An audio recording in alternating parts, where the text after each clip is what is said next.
Mr. Vice Mayor, it is 5:09 and we are live. Thank you, Madam Clerk. I appreciate it. Let's call the meeting to order and take the roll. Mayor Betty Resch is absent. Mr. Vice Mayor Christopher McVoy, Present? Commissioner Sarah Maliga, Here. Commissioner Kimberly Stokes, Here. Commissioner Ronaldo Diaz. Here. And let's start with the Pledge of Allegiance led by Commissioner Ronaldo Diaz. Pledge of Allegiance to the flag of the United States of America and to the republic for which it stands, one nation, under God, indivisible, with liberty and justice for all. And I didn't say that, but we are in a city commission budget work session, number 2, Monday, August 1st, and it is nominally 5 p.m. And we'll start with updates, future action and direction. And I'm guessing that our finance director, Mr. Miller, is going to start us off on that. And I'll defer to Lucy. All right. Welcome, Lucy.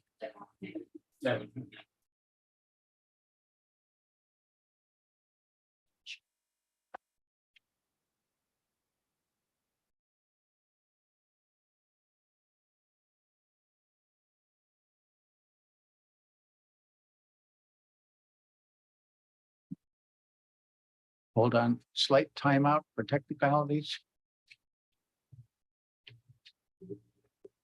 And if there's somebody among staff or somewhere who can confirm that the presentation is in fact visible on YouTube, that's helpful, because occasionally we've had trouble for remote viewers with that.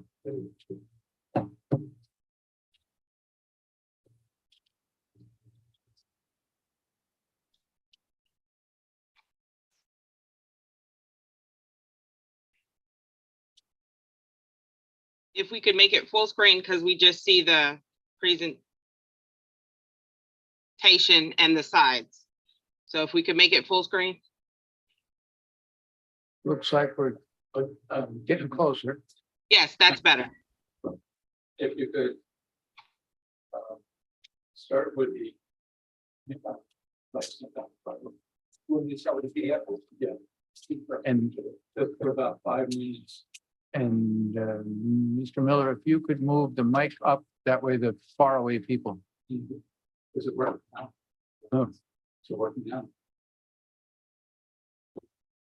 And I guess these are not remote ones.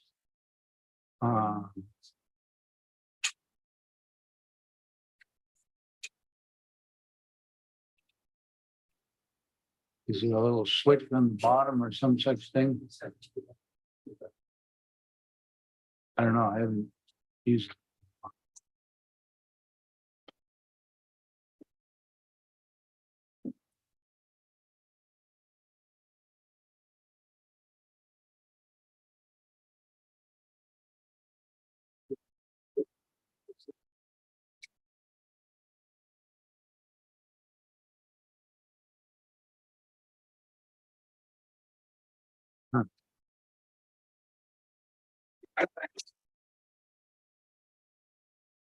Vice Mayor, if you may, Yes, Vice, this one. I just wanted really quick, if we could, before we get started, to let the mayor's absent with us, and if we can just keep her in our prayer that she recovers. She's she's on the mend for knee replacement, so we want to make sure that the public knows that she didn't skip out, just really reading, but she's trying to get better, and we'll have her talk about the budget workshop and wait for her return. Thank you for that.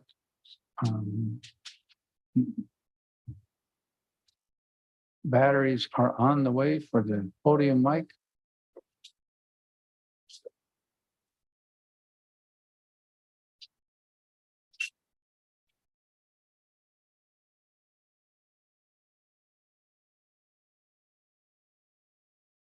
All right, thank you. Bruce Miller, Finance Director, for the record.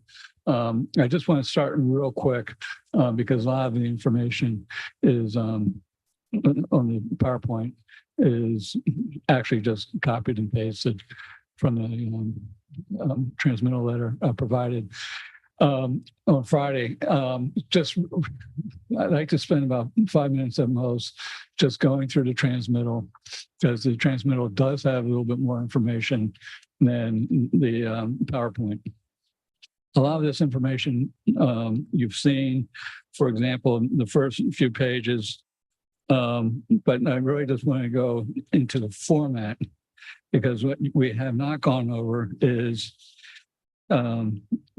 each department, each fund has a overview, and the overviews are actually from prior year GFOA budget submittals, updated. They'll probably be needed to be updated a little bit more. But one of the comments that we heard was that we were interested in knowing what the staff counts were for each department. So in addition to budget summaries, there are also staff counts. There was a little bit more detail in the governmental, I should say in the general fund, actual staffing by position were identified. Again, the department overviews, they gave you really a good idea of what the departments are doing and what their responsibilities are. It is provided in all departments and all funds, mission statements, et cetera, et cetera.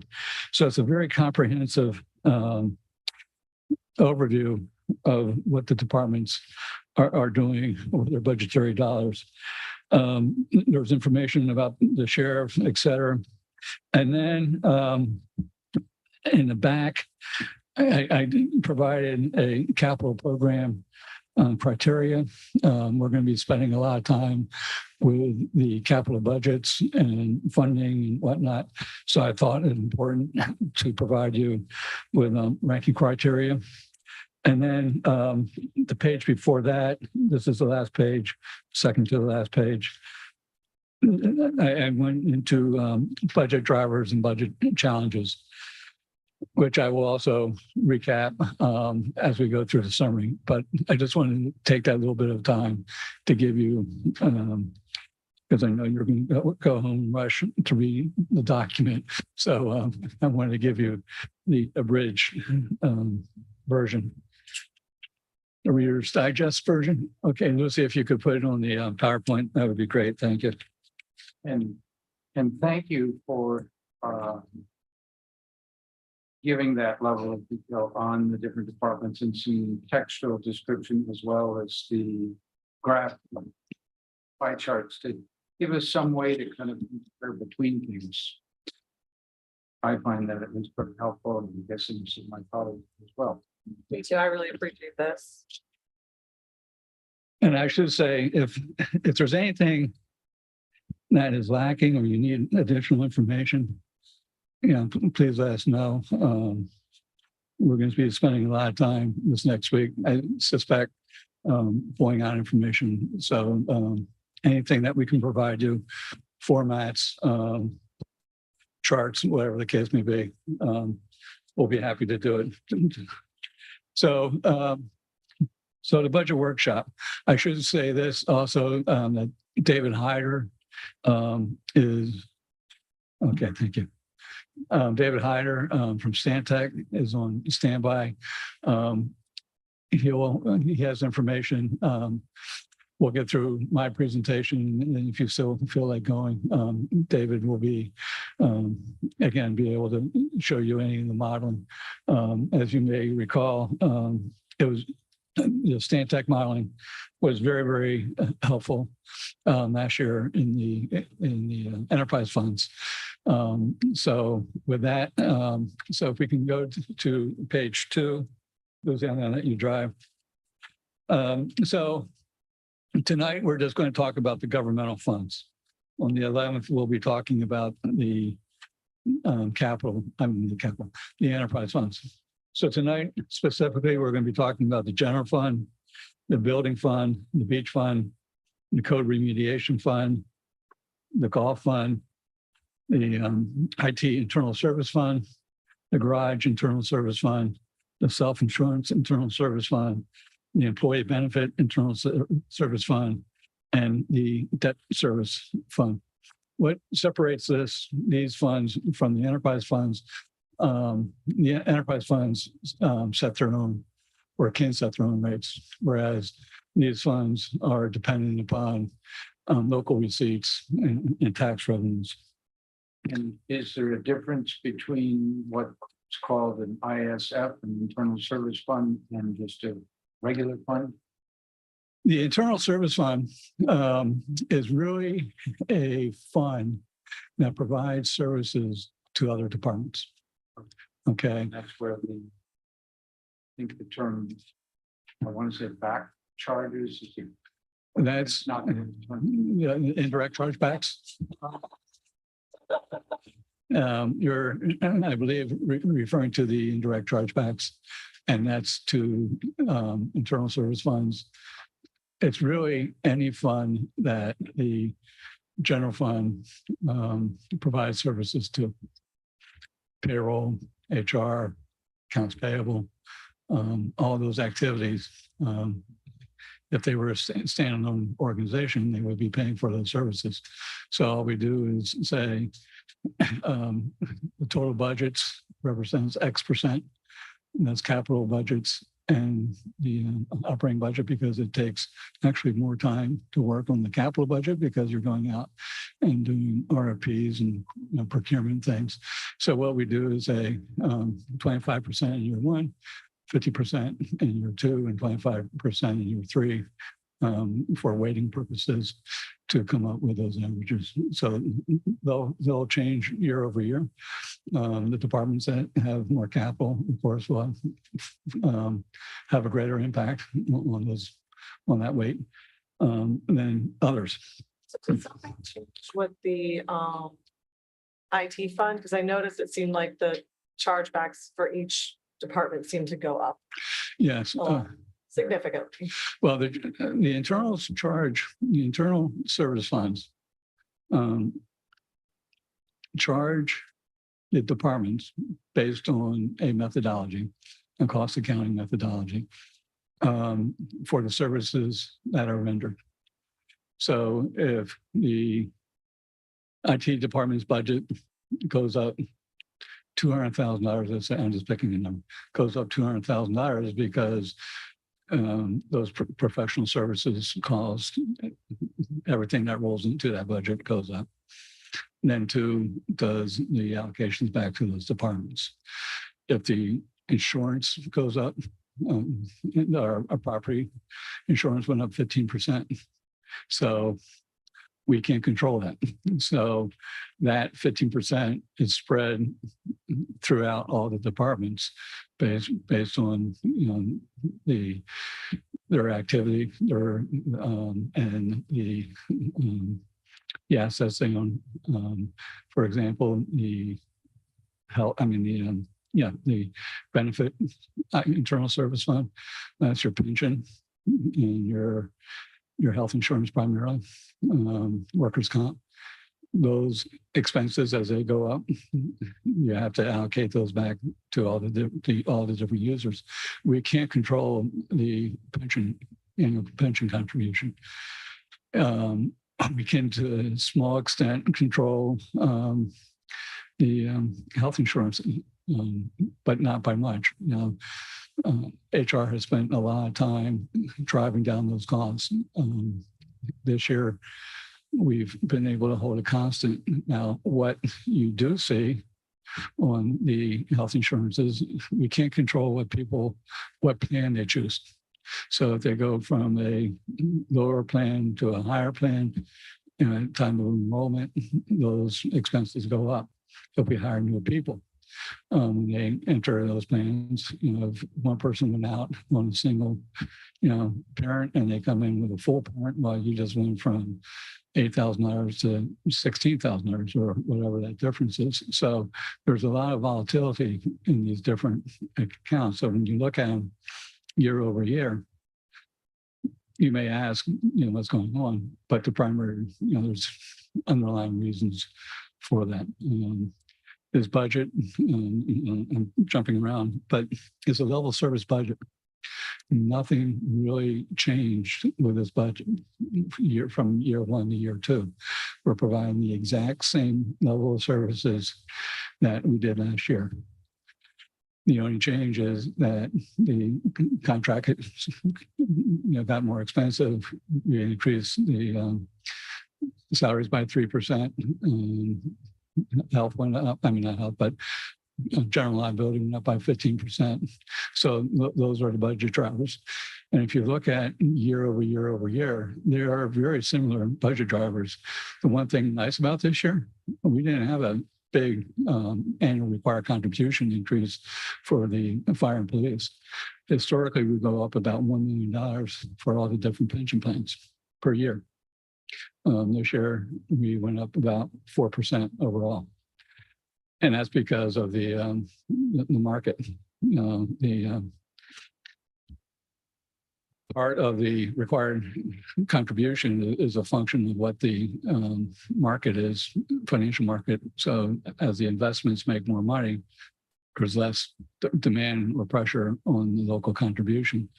Those amounts go down, that pressure increases, and our annual required contribution therefore increases. And that's all calculated by the actuaries. I don't even want to touch it. I'll rely on you, Commissioner. So that's pretty much, so if it's all right, I'll continue. So the revenue assumptions, we did receive the final tax, ad valorem tax increase. It went up about almost 14%. But when you discount it by 95%, which we have to do, the budget increase is about 12%, comes in right around 12%. I'll get to it. Expense assumptions. We talked about the salaries, the pension, and the general liability. So if you turn the page, I'll go to the budget overview.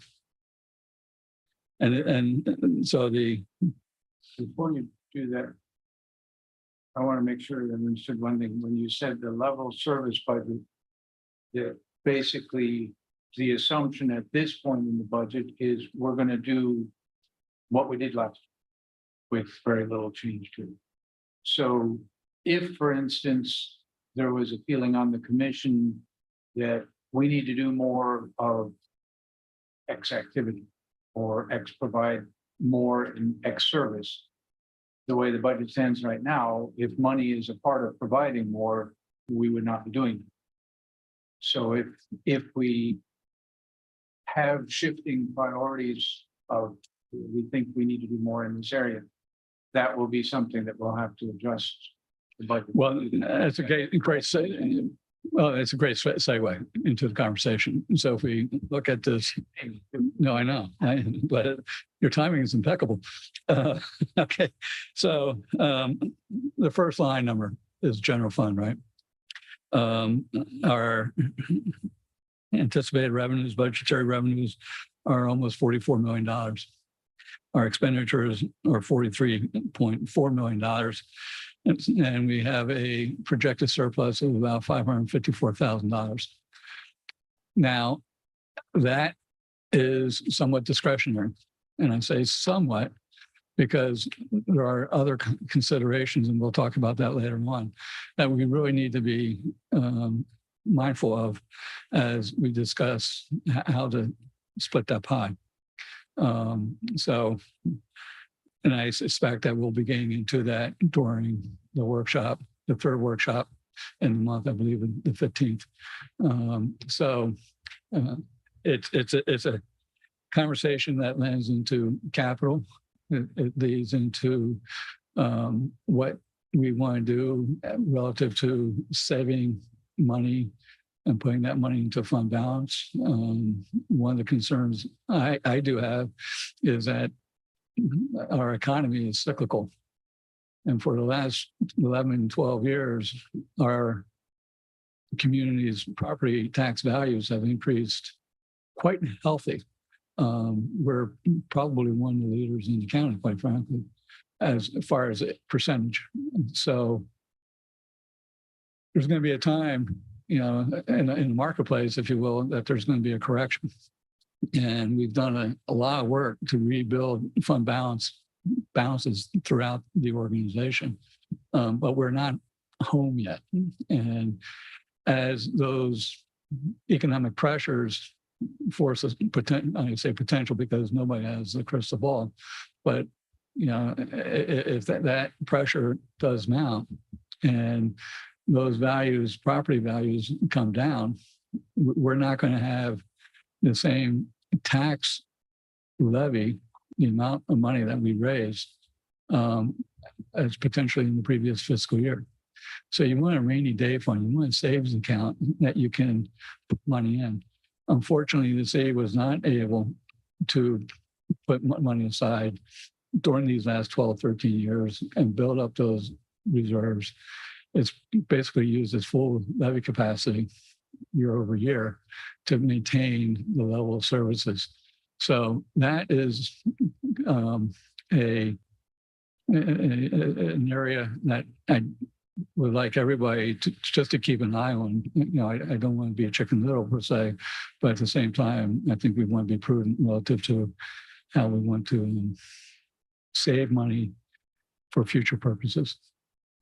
And that seems just extremely hard to argue. The idea that property values are going to continue to go up indefinitely at the rate that they have been, it's just highly unlikely. And we've gotten used to planning our budget around 10% or better increase of the year. And that the idea to set aside some money during wealthier years for the years where that may not be the case seems pretty prudent management. Yes. You know, and to Commissioner Malega's earlier question relative to how much we're budgeting for taxes. If you look at page 1 of your budget, which was provided to you, I believe last Tuesday, the budget is the first line number.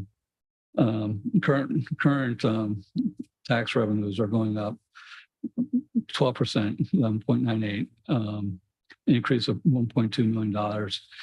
And so it went from 10.08 up to 11.29. Some of that, next line down, and this is just, again, with the CRA, their increase went up almost $2.9 million. And that's all driven by, you know, information coming back from the county.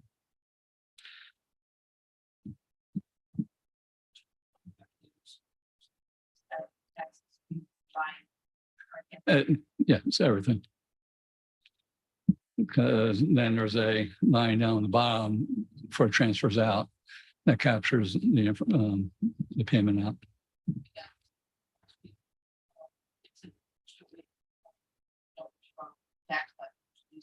These are final. I thought I changed the statement. Commissioner Sherrill. I'm sorry, Commissioner Jim Michael. Thank you. Thank you. Tax information is not available to the county releases the date of late June or early July. Current tax receipts estimate was what I received on July 21st. So now you're saying that these are the accurate. And I feel to update the revenue assumption. Yes. Yes, thank you.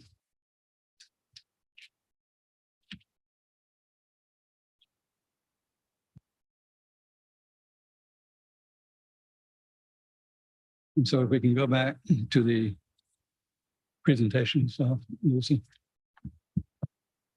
So the same analysis was done for the different funds. The building fund, and most importantly, I should say, there's no deficits.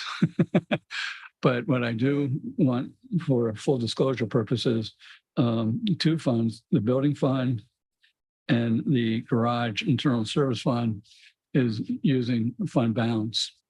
The building fund is using fund balance for various reasons, capital being one, which it should be, but also to drive down the amount of fund balance that we have in the account. There's laws stipulating how and when, and we need to be using it. So William is taking a very aggressive approach to getting those numbers down.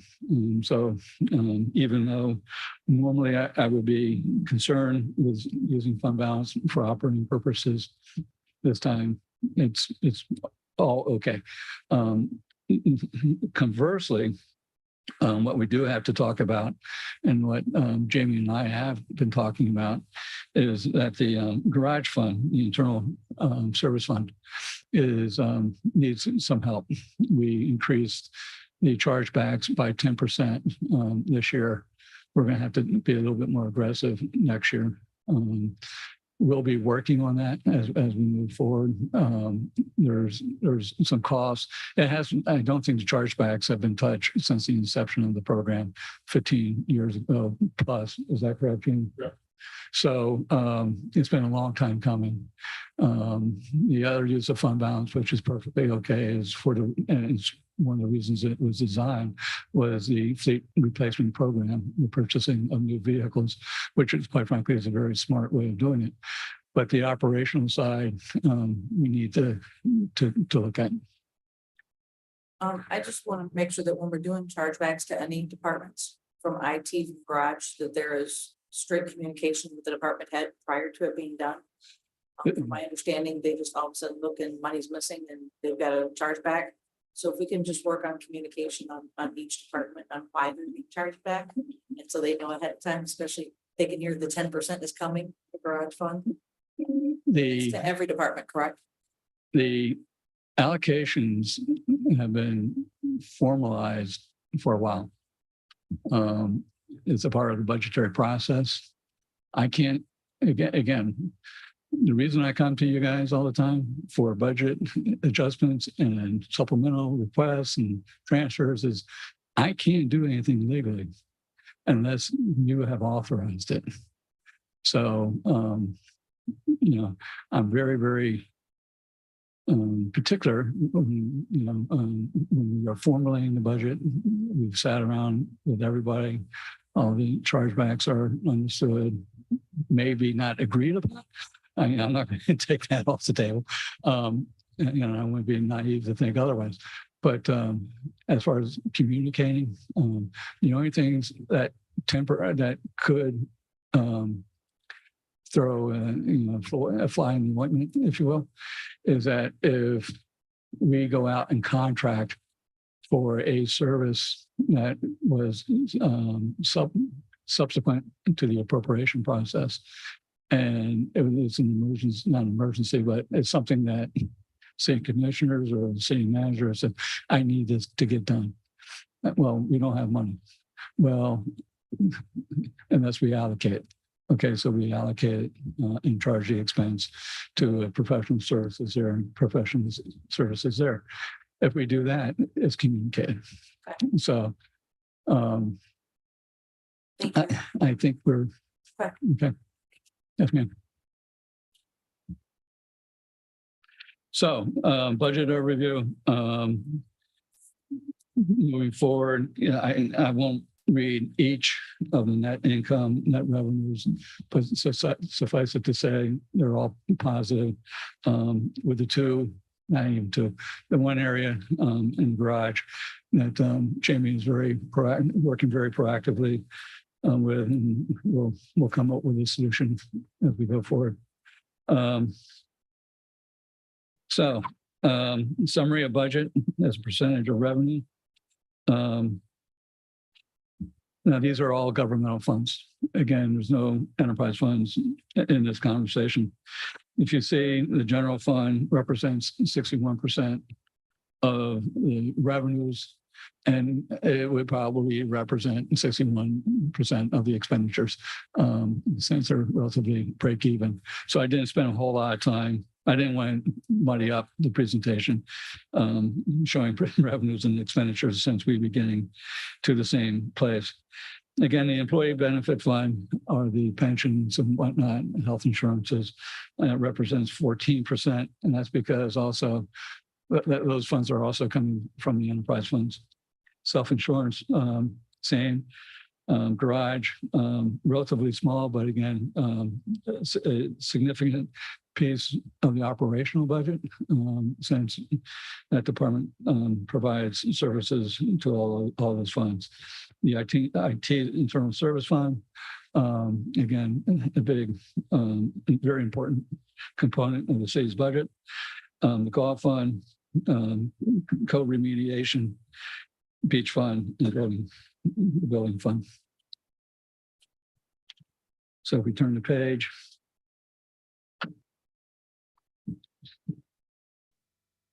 We talked about this a little bit. So now I want to dive into the general fund itself.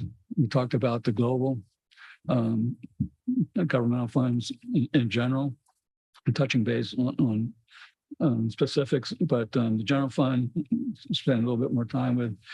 So the general fund revenues increased $3.5 million, or 9% almost. The primary driver is the tax levy, also indirect chargebacks. We did, and I'll spend a little bit more time with that, but the indirect chargebacks, the city has different ways, if you will, of doing chargebacks. Some they allocate employees by a percentage. So, for example, I'm going to use Lauren because this is in this situation, it's the right way of doing it. So HR oversees not just HR, but the pension, or the benefits, and also the insurances. So the way they allocate those salaries back is, 25 or 25%, or, some combination, you could add up to 100. So that said, there are other people, for example, some of my staff were allocated throughout all the city's departments. We stopped that because that is really a indirect chargeback allocation expense. So we brought all the salaries back into the finance department and then did the indirect chargebacks as percentage of budget. So, for example, you'll see finance department salaries increase substantially. Well, the reason being is they were all allocated through all the different departments in previous years. We pulled them back to get a real cost of doing business, and then are doing it through the indirect chargebacks. So that's why those numbers went up. So the city's proposed budget reflects the same millage rate. So the millage rate did not increase. And the MSTU, which is the municipal service taxing unit. So when you add those two up, you get right above, or right near 9%, which in 10% or 10 is our max. So, and again, as said, it's a level service budget. If you turn the page. I have a quick question. Yes, ma'am. Do we think that we're at a place now where we can, we're not going to have to redo things like pulling those things back, because it does make it hard, like one year when things are allocated a certain way and the next year it changes to be able to look across, because I was wondering, like, why are there, I wouldn't expect the salaries in any department to go up more than 3% because we all voted on with the unions, it was a 3% increase. So, and I'm seeing salaries for any particular department jump 40%, 30%. It's alarming. And so I appreciate the justification for your department. And then I was also wondering why some of the salaries were going down so significantly in some of Williams' departments. So now I have a better idea of that. But do you think we're at a place now where we're like comfortable with the way everything's being done? So next year we won't have to change it. So every year it'll be easier, like we're in a steady state and we can look back. You don't know how much I agree with you. I'm gonna hedge my bet, or just hedge my response, I should say. There's probably a few more things I want to clean up. But it's not going to be to the extent it has been. And it seems like every year there's something that needs to be cleaned up. You pull the layers of the onion back a little bit more and you find something. But yeah, we're 90% there, I think. So give me a little bit more leeway. But when you do time series, and I feel your pain every time I do the budget. Boom, boom, boom, boom, boom, and you're going, well. So you have to go back, you have to evaluate, and you have to understand what that was, what the reclassification was for, and pull it back out and get a true time series evaluation. So I know your frustration is you're looking at the document, the same process where it jumps out at you, and your first question is why. So, but what I don't want to do is restate, because as much as I possibly can, the budget needs it meet or equal the annual financial statements. So I know budget directors who will pull those numbers that skew and put them back into the buckets that they used to be, so it gives a nicer line. But if you start looking at the budget to actuals budget to the annual financial statements, there's a bigger problem that two amounts won't equal. So it'll buy too much information that you wanted, but all right. So just talking about general revenues, this page, if you can turn the page for me, Lucy. So this page groups revenues by the state's required classifications. If anybody's interested, the state has a accounting manual that requires certain classifications. So these revenues are classified in those buckets. And again, you can see with a little bit more, getting down into the weeds a little bit more, the different areas that numbers have changed. So the big change again is the ad valorem. And then down at the bottom, you can see the interfund transfers. Everything else is relatively constant. Not a whole lot of change year over year. So, and then the graph to the right just gives you that time series, if you will. The one number that we have actual and then budget to budget. We don't have a year to, the year is not closed for fiscal year 22. So vis-a-vis the what was appropriated. And that should be much equal. Again, we put a little bit of money. We've been very lucky the last few years. We've been realizing surpluses and putting money into fund balance. But I don't expect that budget 22 number to be much different than actuals. Other revenues in 2021. $500,000, and now we're budgeting for 80,000 this year. What is other revenues? That would include interest income, would include just miscellaneous receipts that come through the door that don't have a category. I can get you more detail. There was a spike in 2021, 2022 year to date didn't support that spike, and prior years did not support that spike.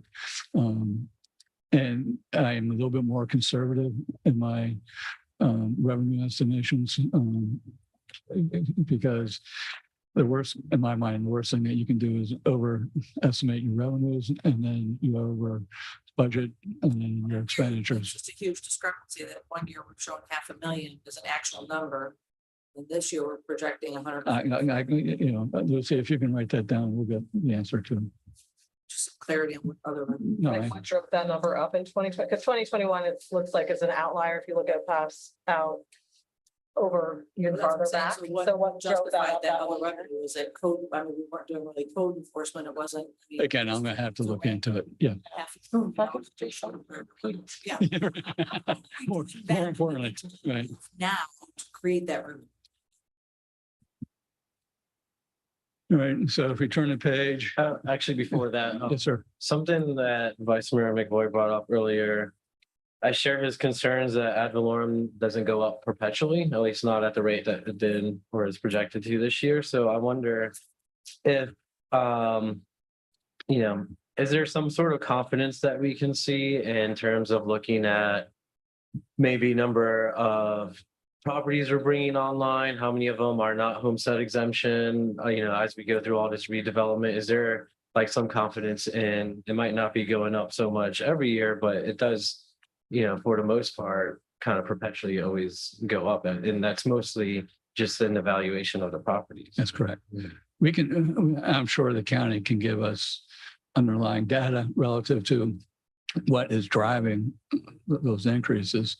And I'll be more than happy to get that for you. Yeah, because I think that would be helpful, especially as we like tackle future development projects. Like, rental properties are great, but we do want people to own homes. Like, what does that equate? If somebody's going to build a big building and they're all rentals, what does that equate to us in terms of, taxes and revenue versus if they were an equal number of townhomes, for example, or something that pays more property taxes, just to kind of better gauge, how much we're going to get from each thing in terms of revenue.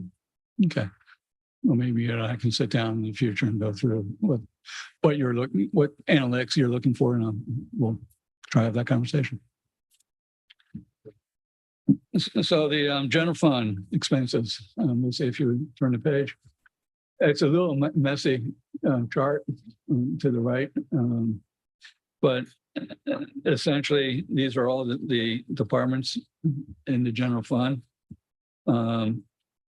So you can see that police represents 42% of the budget, which is a pretty significant number. And then you add fire to that, another 9%. So 51% of the budget is pretty much tied up in contract.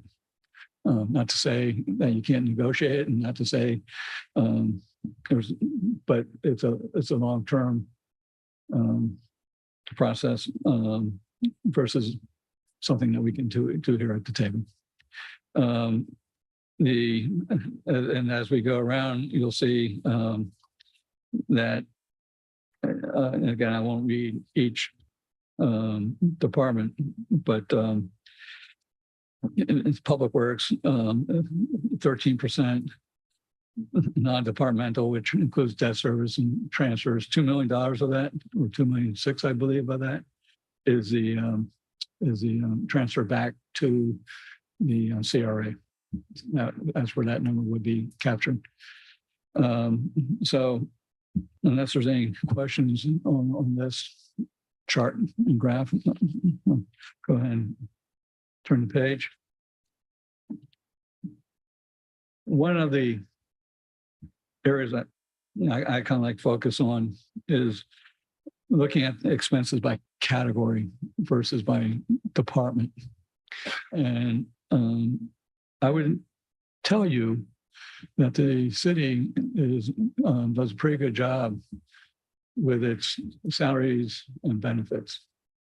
If you look at a lot of other communities, they're north of 70, sometimes even north of 80% of salaries and benefits. That is their budget. And if you take a look at the salaries and benefits in this particular fund, you'll see that we're under 50%, and that's pretty consistent throughout the department.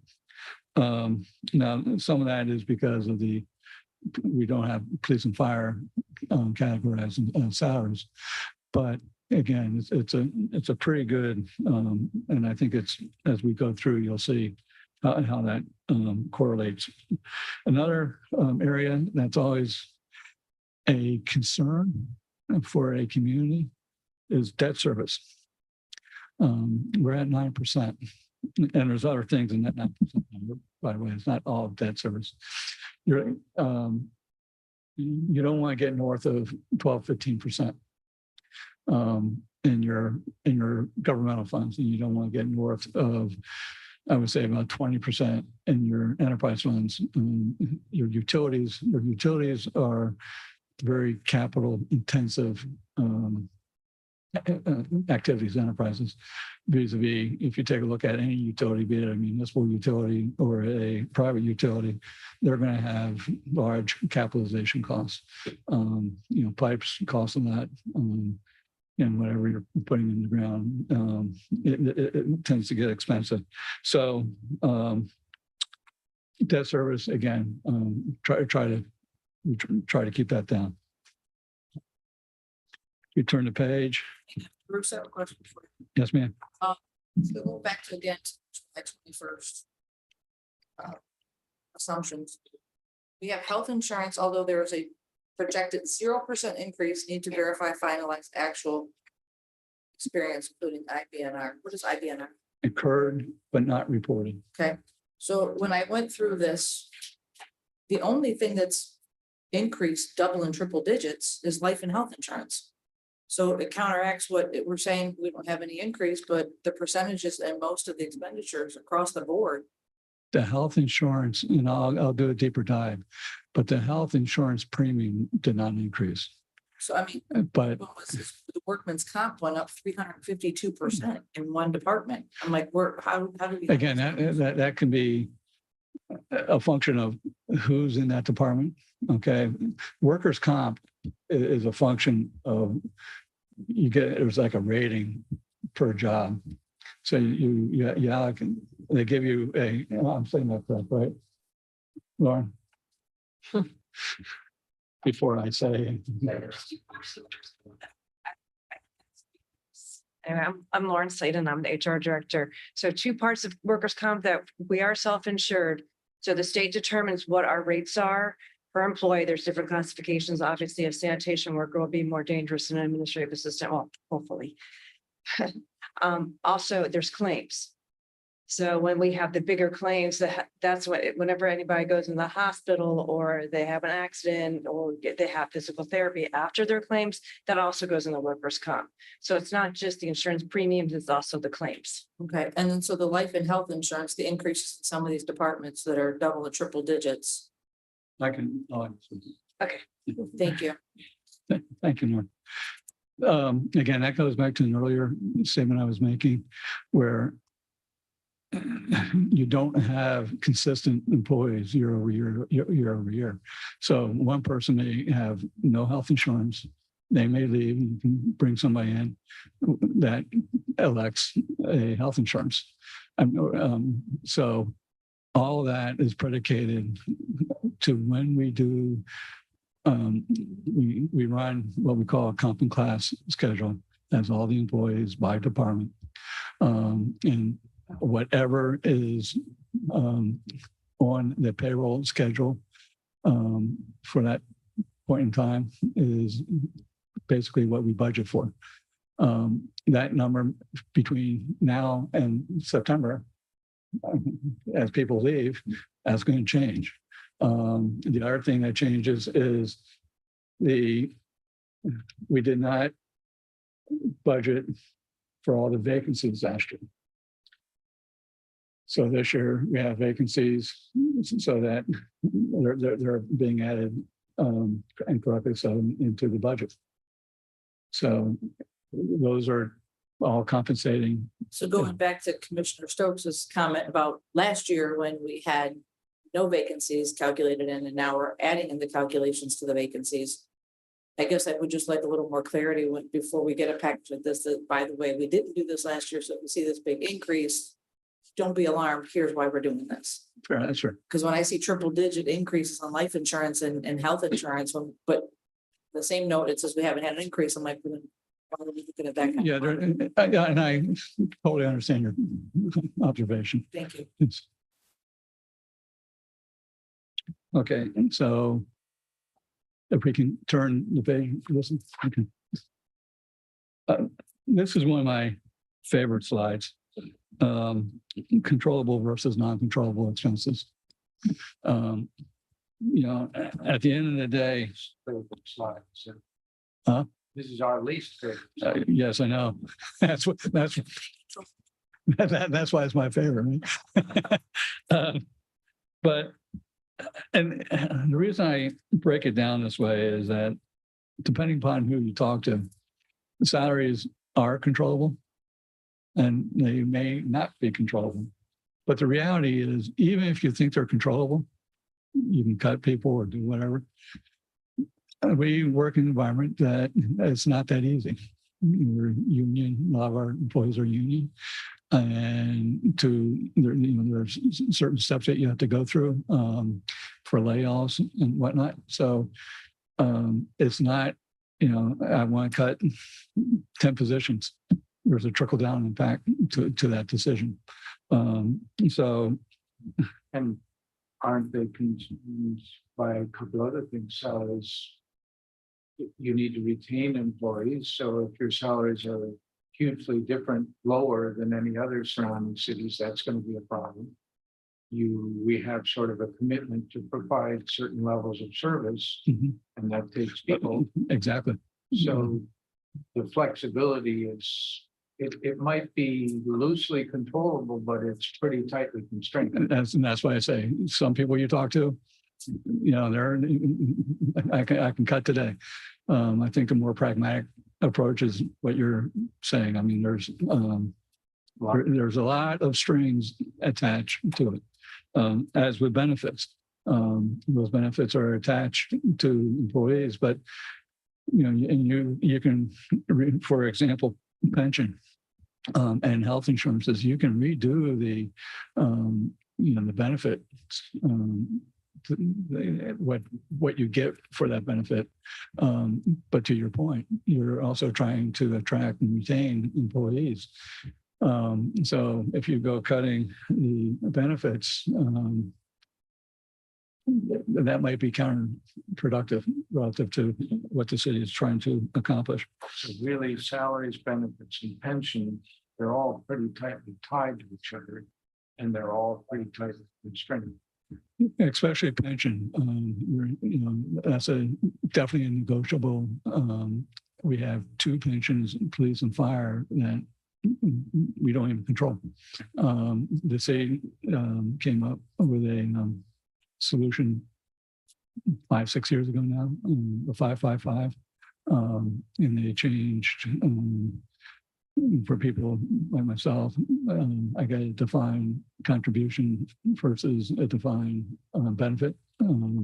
So those cost savers will decrease the actuarial valuation going forward. And if you remember, when we did the pension obligation bond, you saw in 5 years, 6 years, that tail coming down pretty significantly.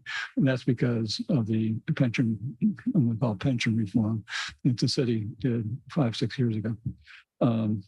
But, at the end of the day, Commissioner, you have control for over about $2 million. I say that somewhat sarcastically because even that, some of those expenses are tight or have strings to them, I should say. So if I can turn the page.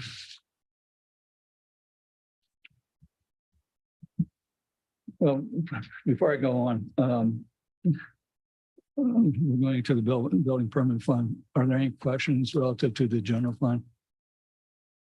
Could you explain to me the increase in the salaries for the city manager department?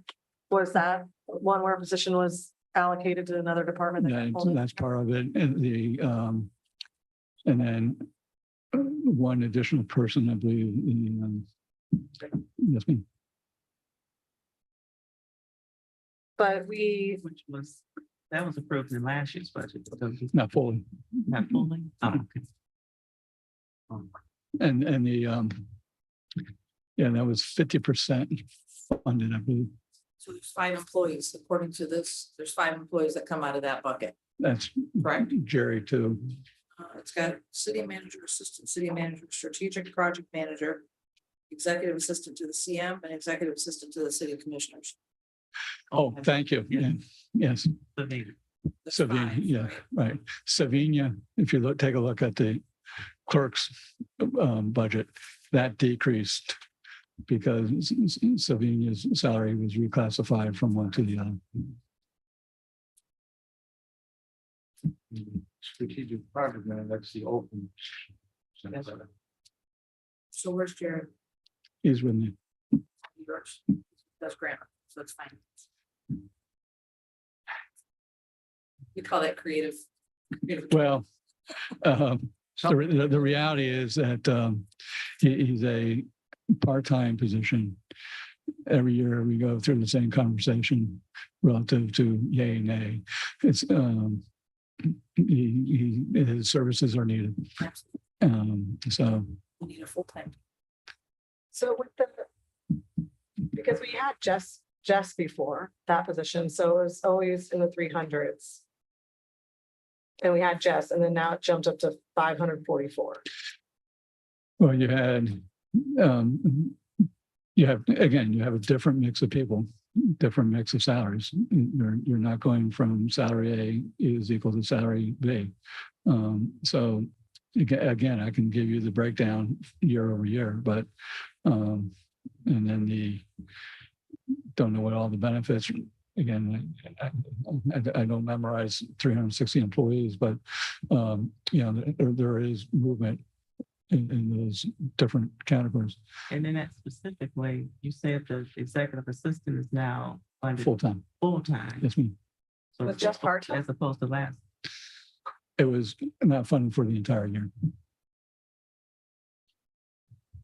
Right, but on all previous years, though, it was. Well, I'll make Okay. sure with you to understand. We talked about. You see big jumps like in. There's 3 city owned. The 55% change, we go. It's quite a change. And that's over time. I think we talked some about you might provide us with time series, and if there are weird jumps. Exactly. Add some language that says, well, we moved Joe from here, Right. Joe from there. Right. Because those are, on the face of it, that looks like a big jump, but there may be an explanation. It's fairly straightforward. I agree with you because like, if you look under that same category, the revised budget for health and life insurance is 86,000, which every year previously it's been 19 to a high as 27. Like that's a huge increase. So if that's Sylvina and her family being moved over for health insurance, I mean, there's like the vice mayor just said, more explanation on those kind of movements, I think would help us all. Yeah, we You see, we yeah. all Look, highlighted. So he's got to highlight it. And tell you the truth, Lucy and I, and along with the audit, we went through the same analysis to make sure that what we were printing was supported by the subsidiary ledgers feeding into it. So it's just a matter of pulling those out and showing you the numbers. Yes.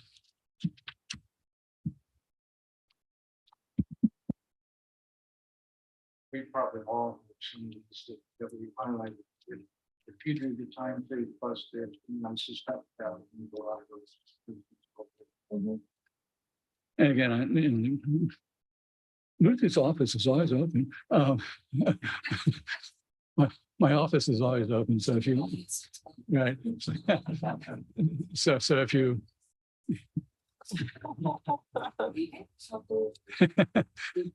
Yes. Well, the HR director's here, so if I get in trouble. All right. So the building fund, we talked about this a little bit earlier. William is spending down the fund balances. Is the building fund, is that one? There are a number of things in that department that are, in my very vague understanding, self-funded, that we charge for a permit and the net permits is supposed to cover the cost of operating that. This is one of, Yes, sir. and it worked. It came out 14,000 to the good. It's, well, I say it worked with the caveat that we are using fund balance. And we're using fund balance on purpose. Because it had gotten really high. Too big. The balance isn't gotten too high. It's supposed to keep so much money in the permit Right, bank.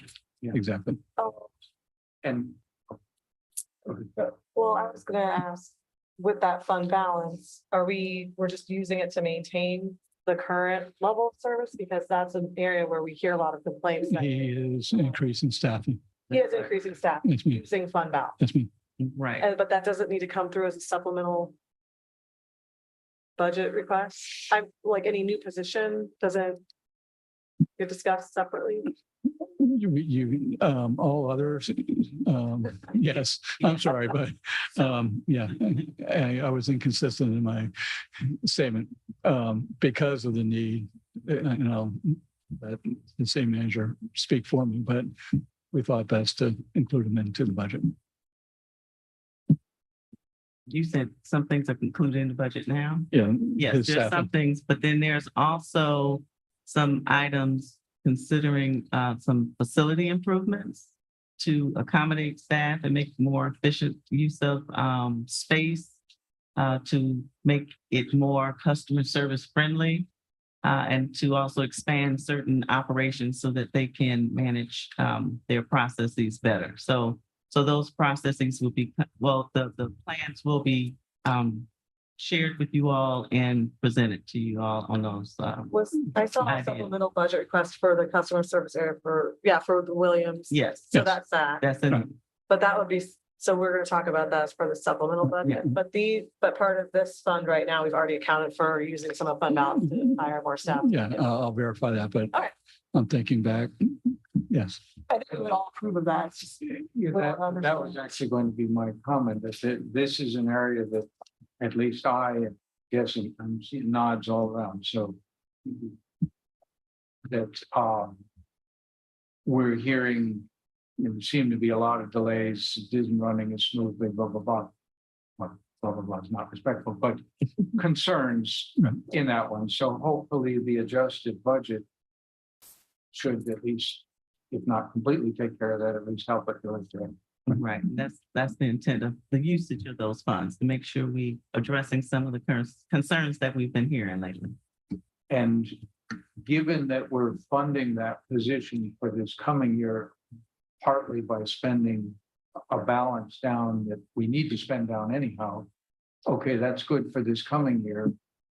Do we have a sense, what are we gonna do next year? Is there still enough balance? Will be. next year, I think you'll still be Okay, in good shape, but and I don't think Williams coming forward with any more fee changes. Last year, he decreased the fee. And I believe he did, or it might have been the year before that, but he's he has talked about, but he is actively managing the fund balance so that it gets to a level. And then we're gonna have to have that conversation relative to, 2 years out, maybe to change the expense side or change the revenue side. And, but as long as the, I don't know what the right word for it is, but the work product the residents and businesses see, as long as that situation improves, I think we would all be reasonably happy, because we definitely hear concern. And I did want to say, we are looking at the fees. I know the internal auditor is conducting a fee study, so you'll be getting information from that report from the internal auditor. So that those are being looked at. I also wanted to highlight, and do get a lot of comments on that. And that's, I mean, that's partially because that is a very front and center, connection that the public is going to make with an office. But it's critically important that we find that money to improve that level of service. But that's not to say there are departments that need improvement that, you're not going to hear somebody walk up and say, we need more parking enforcement because I haven't gotten enough parking tickets. So it's across the board, I would say, for sure. All right, that was an easy one. We'll turn to beach fund.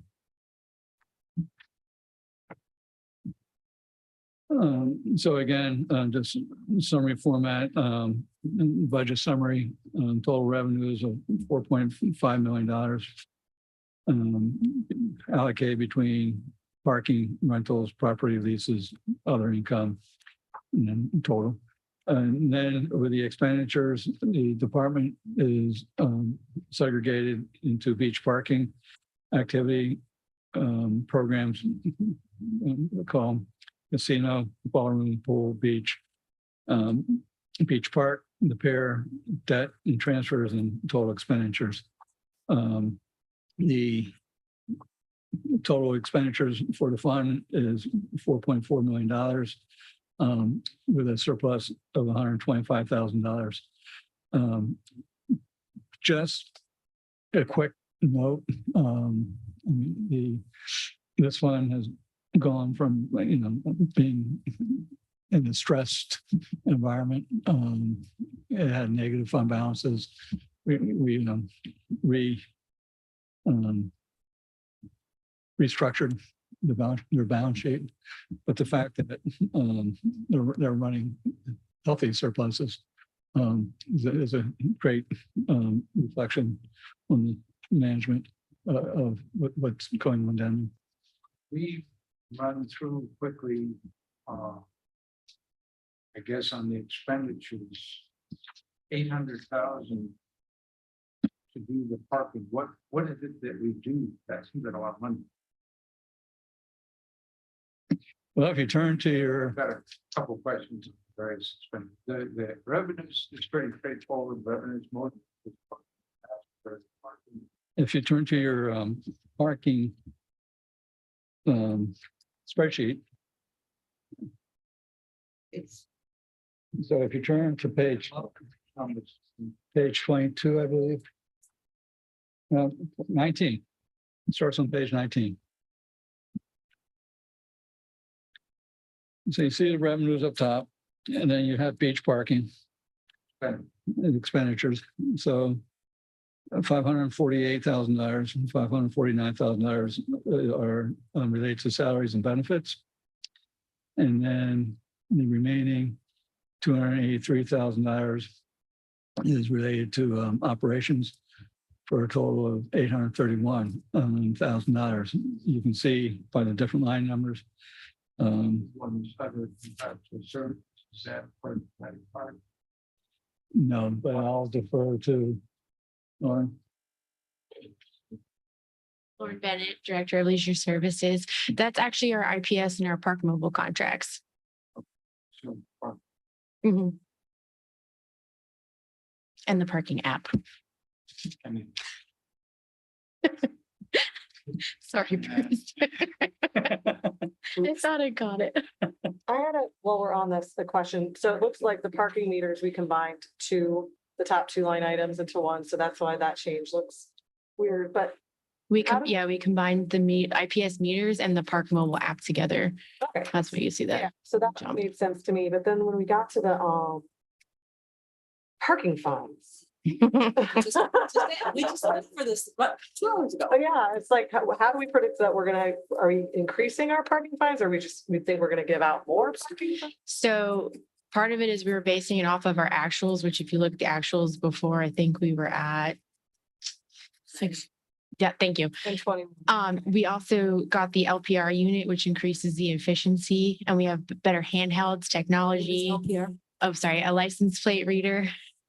And then we're also seeing an uptick in obviously the visitors at the beach as well. It's the marketing and, it's kind of getting out there. The beach is getting busier. And then 2020 low numbers is from COVID. Yes, ma'am. And then that also encompasses not just fines, it's your citations, it's your delinquencies, that's your booting, that's your towing, that's everything in that account. It's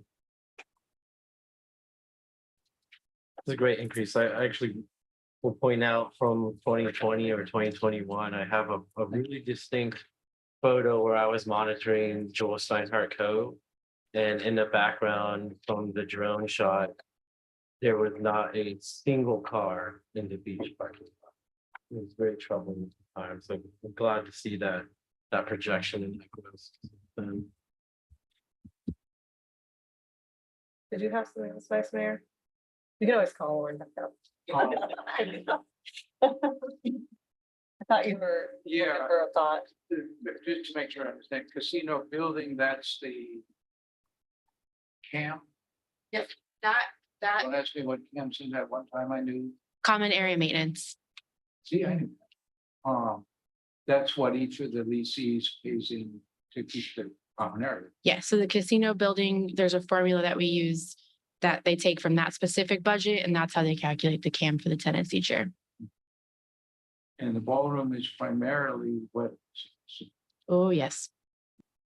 Very popular wedding destination. uh. And I think something for us as a commission to be aware of is, in thinking about what we want to do with the ballroom and what function we want to put in the community.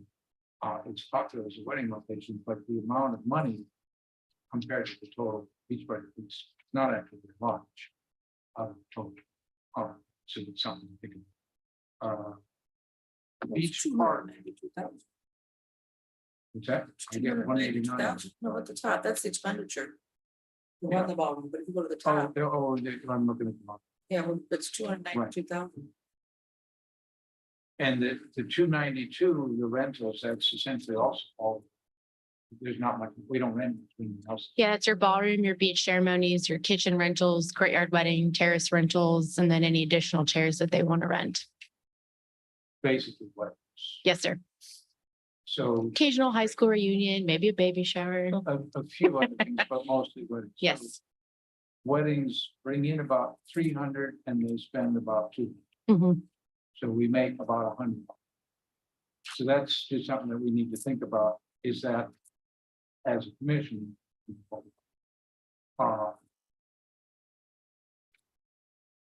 How do we make, the beach, is that the concessions, the, Yes. That's our Oceanside beach cabana rental contract. we get $1 million two out. No, that's a portion of it. That's the expenditure. Keep looking at the wrong one. So where does that come in? Beach, the 1.2, that's presumed lifeguards. So junior lifeguards only makes about 14,000. Oh, I'm sorry, I don't know what you're looking at. What sheet you're I'm looking at. looking at expenditures on beach and it says about 1.2 million. What's the number, Chris? Huh? Can you look on the account code, give us the number? He's looking at that. I'm what's looking up at there. Oh, you're looking at that, okay.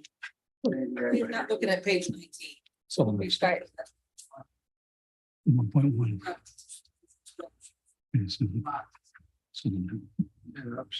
Oh, that's Ocean Rescue.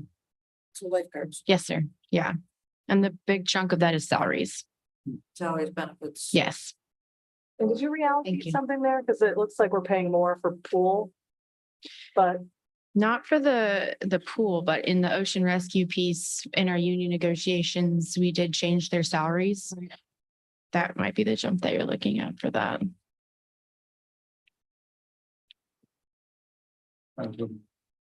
All right, good. I'm good. Wait, don't go yeah, don't go. anywhere. Sorry, I got a minute lights too. Mom. Try to get better on. You wanted it. I get to you. juggle them off. Okay, so my question is, under leased properties on page 19. It appears that we didn't collect as much rent as we were supposed to on our leased properties in 21.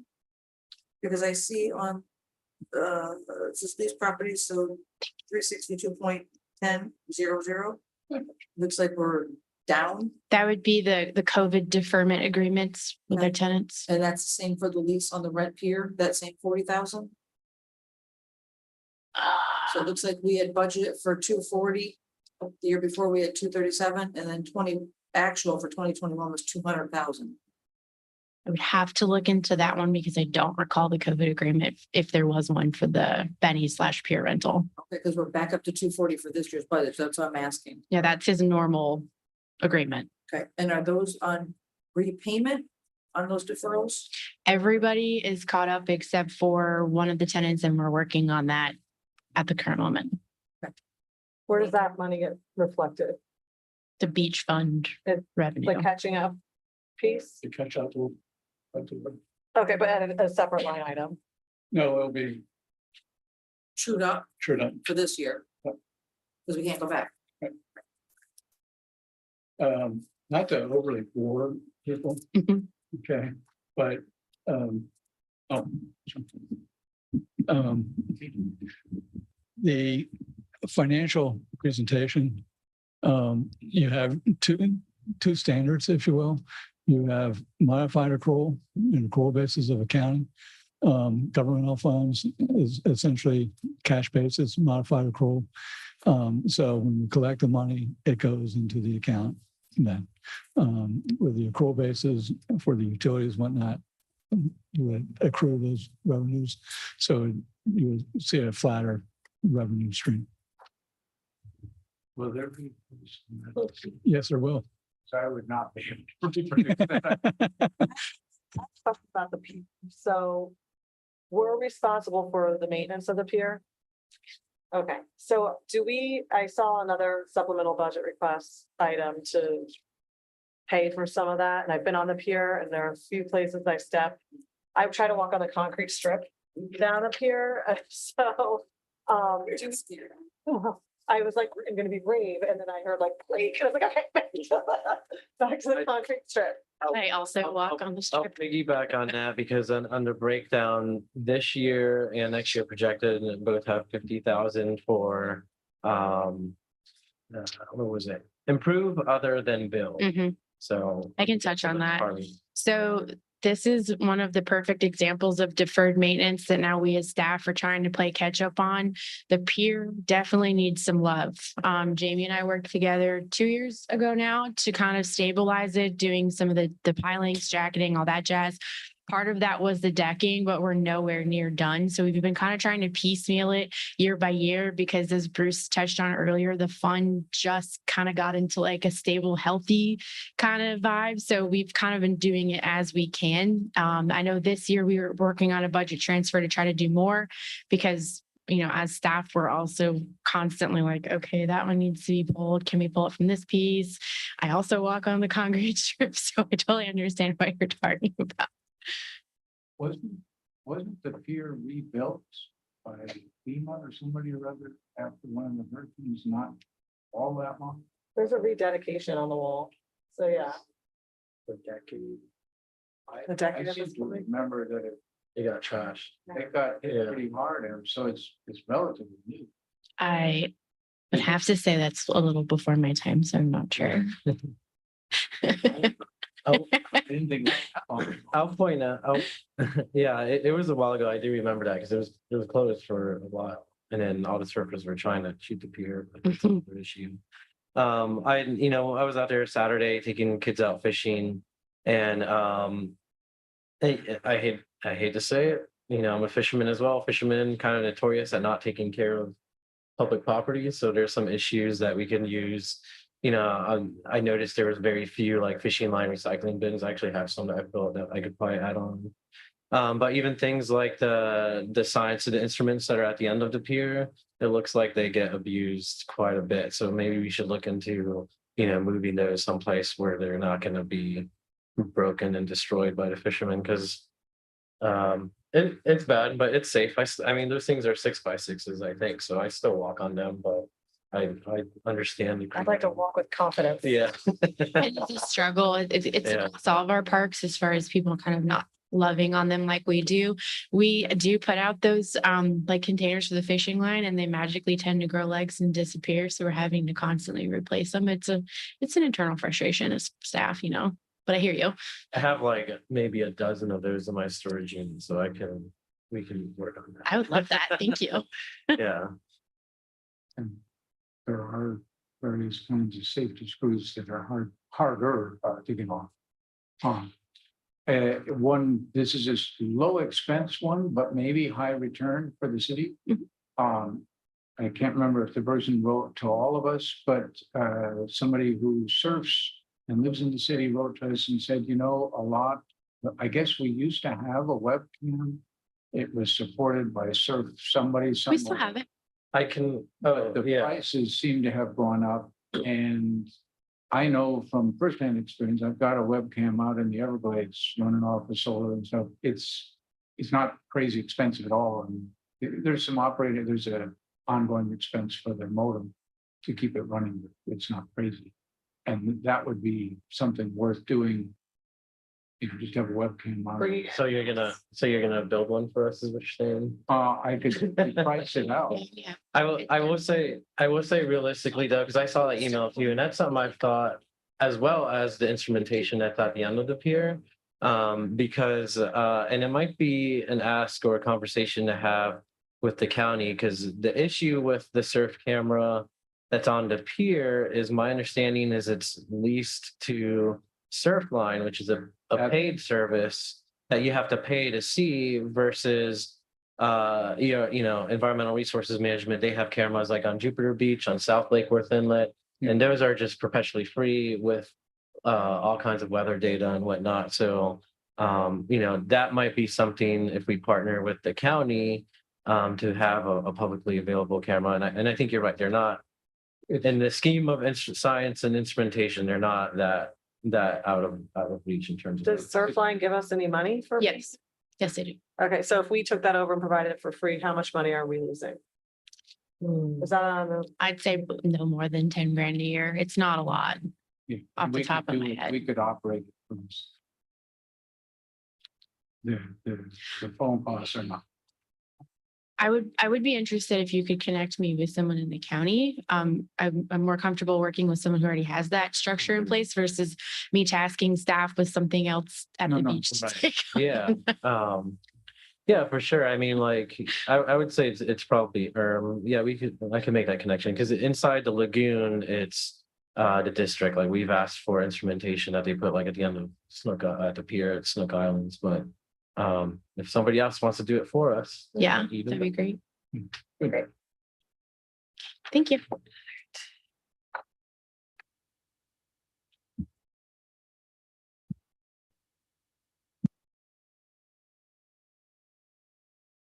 Oh, if you could turn, yes, thank you.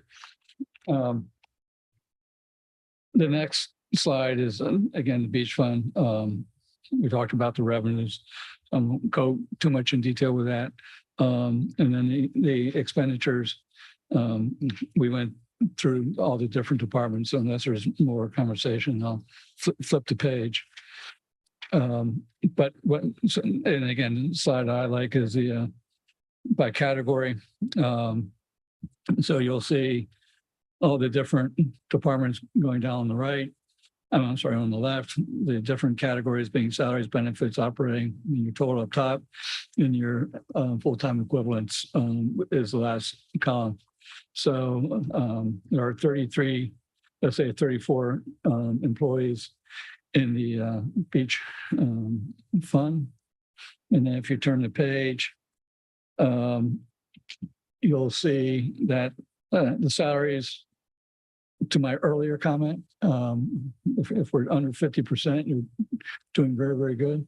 We're right at 50%, operating expenditures being 50 and salaries plus benefits being the other 50%. And again, not to be redundant, but a lot of cities and communities are up closer to 70, 75, 80%. So it's a very respectable number. I'm glad you said that because we skipped over under building permit fund that salaries and benefits appear to be, from what you're saying, way on skew under the building permit fund. Let me back up. That's 71%, if I'm reading these numbers right, on the building permit fund. You got 47% and 24%, 47% salaries and 24% on benefits. Because it's a very labor intensive department. How many employees? 'Cause it doesn't show that. We're here, you're breaking it down, how many employees we have for the beach fund, but we're not seeing the same thing in the building. Let me get there.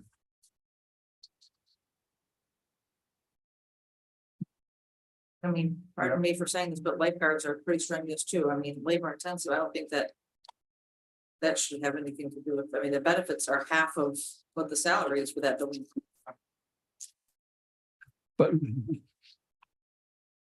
You guys see what I'm saying? On this one?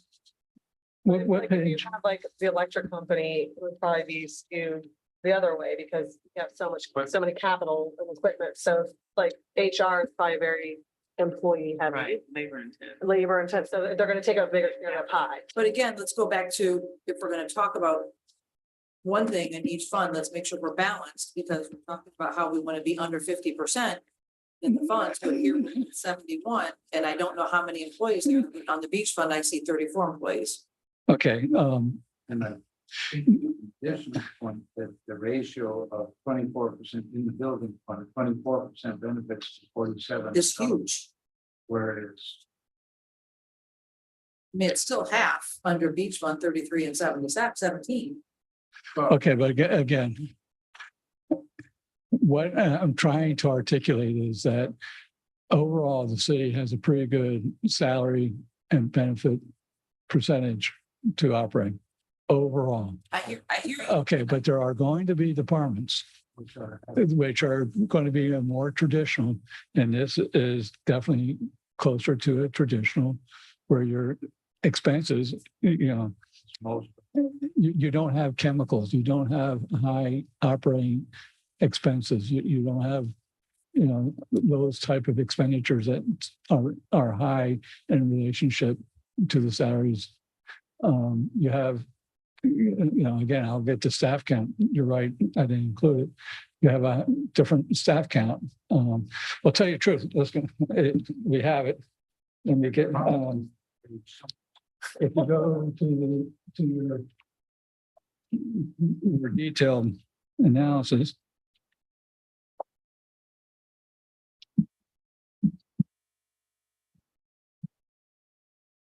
There.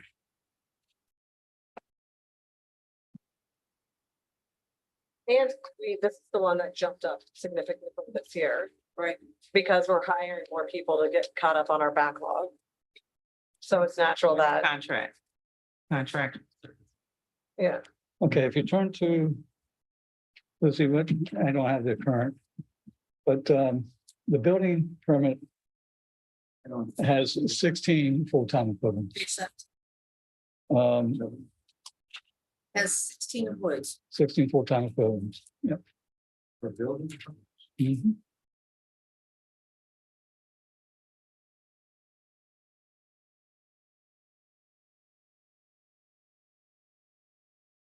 And they're all listed for your reading. Where are you? On the- Oh, in that one. On the packet you received on Friday. Page 23, I have an old version. I bought them the wrong version. Was it 20? looks like page 23 to me. or 23? Building, Yes. Well, Page 23. I have it, but on page 23. So you'll see those allocations, that's so. So if you count, you're going to probably get a different. Because there's allocations between the building permit fund, code, and the general fund departments. I'm pretty sure the salary structure is different. Right. Well, Yeah.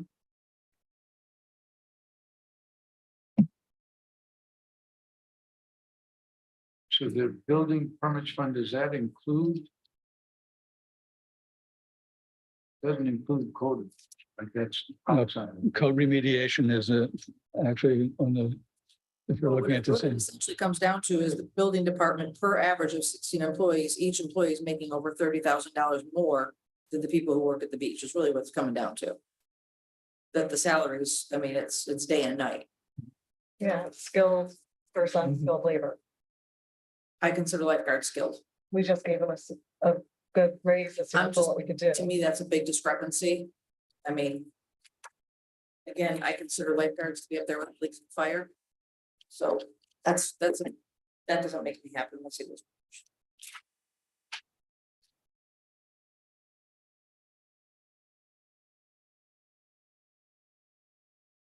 There's also quite a bit in other contractual services and professional services and IT support, is significant In the bill. in the building Yes. fund, it's at least 300,000. I had inquired about that as well. Yeah. You see earlier, she said she was gonna answer. I'm all messed up here.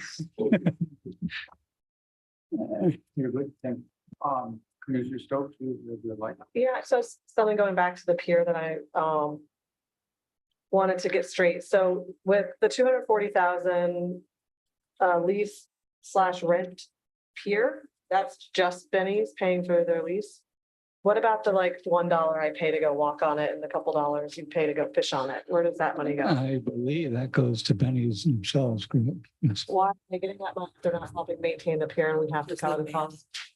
Huh? They man that, that's part of what they rent, is that space. Right, so it's our pier that we have to maintain, but what people are paying to get on the pier all just goes to Benny's. Because, This Well- pays the person to sit there and he paid for the space. Yeah, and equipment rentals and upkeep, right?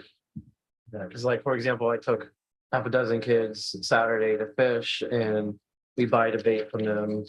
We rent the fishing gear and that's all Benny's that provides that. So we just maintain the physical pier itself. Like the landlord, essentially. it just seems like a portion of what we're collecting from the pier should go towards maintaining the pier. Maybe I'm off here. Well, that's why but- he's paying to rent. So, I mean, it's just like if I'm renting my gym space, my landlord doesn't get a portion of what I sell, because I'm paying him to rent that space. Right, So, I hear what you're saying, because to me, it means because it's the bar and the restaurant and then that. he rents all of section. it separately. So all three of those things combined Yep. is for the 240. It does seem somehow or other. Obviously, he wouldn't do all those things if the pier wasn't there. So somehow. Either our costs that we charge and the rent should cover maintenance. One of the other things. One of the other. And that's what it's camp. That's part of the maintenance. Common area maintenance. Is there cam on Benny's and is there cam on the pier? I know there is a casino building, that's not whether, but So he pays to lease the pier and then he runs and operates and staffs the bait shop that we don't have to pay for. So like she said, we're the landlord of the pier, but then he runs the operation and then the money he gets for the people going on the pier, that goes back to running the operation that we don't have to pay for or staff. I understand. I guess the question of you is in calculating what we're going to charge him for rent. Have we built in that we're charging enough to be able to maintain? I'd have to go back and look at his lease. At least for And, the pier ties and into our- Benny's, right? It does. And that's up for negotiation next year? This year? Next year. Next year, I think. Mhm. And Vice Mayor McBoyd asked, so does Benny's pay a common area maintenance? No. Because So on Casino, he takes care of almost everything in the building except for specific things like the roof, the stairs, like the hardcore building stuff we take care of, but everything else he takes care of. but not the pier. No, So there's nobody paying to maintain the pier. us. I guess that's what we're getting. Is, if we're renting it out, we should make sure that our rental costs include maintenance. I'd have to go back and look at his lease because it might speak to that. I just can't recall it off the top of my head. Thank you. That was just the extra question I had. I had one. See if I can find it here. We have a category for beach park. And there are operating expenses for that. Page 22. I'm not sure which of the bins it is the relevant one, water is relevant, other contractual services, I suspect. Am I correct that other contractual services for the beach park is basically landscape maintenance? Just important to that. Yes, as well as some janitorial services. Because one of my areas of concern and a number of residents that are concerned is the beach park was designed by an internationally known outfit. The principal design very much focused on native landscape and native plants. And if you call up that firm, Michael Singer, they will tell you that they do not even advertise it on their website because they're embarrassed about the conditions. And I mean, it's an area it's a concern.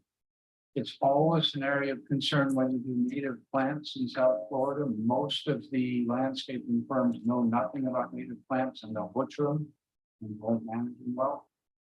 So that's an area I would certainly like us to revisit, look at better. How can we make that work better than it is now? I see erosion problems, I see pruning problems on other people who look at it even more than I do.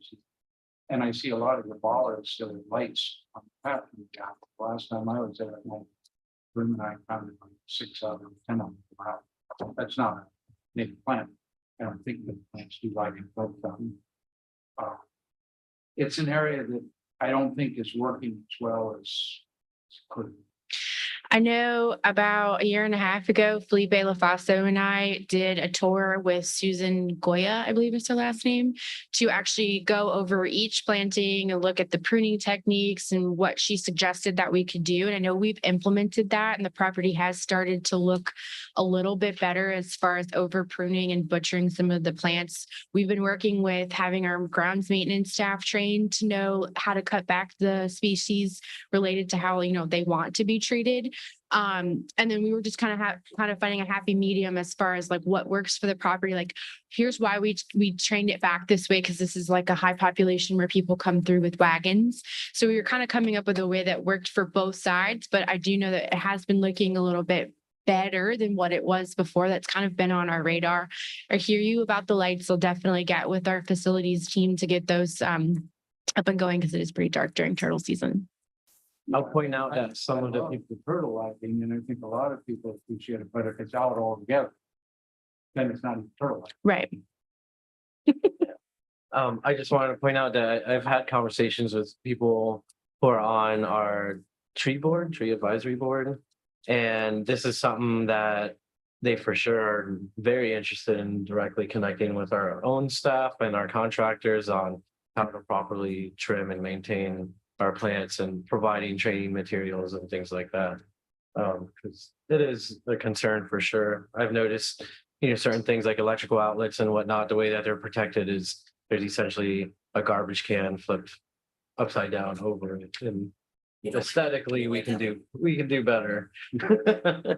We can do better. We can hide it with nice plants or something like that. Just to go back to your peer question, Commissioner McAvoy. I'm looking under beach fund and it shows that our operating expense for liability, insurance, property, peer maintenance. And improving other than build is $112,605 on page 22. But we're renting it for $240. Right? So I mean, we're coming out 100. But the question is, of that operating, we've got 25,000 in there for maintenance. Is that enough that Commissioner Stokes can feel comfortable with kids walking on? And leisure services, but Or do we get to take that 100,000 every year for the next 3 years and allocate towards do we need to doing the do we peer? need to retune that a little bit to get that? Oh, yes. I mean, I would always take more money so we could address it earlier. But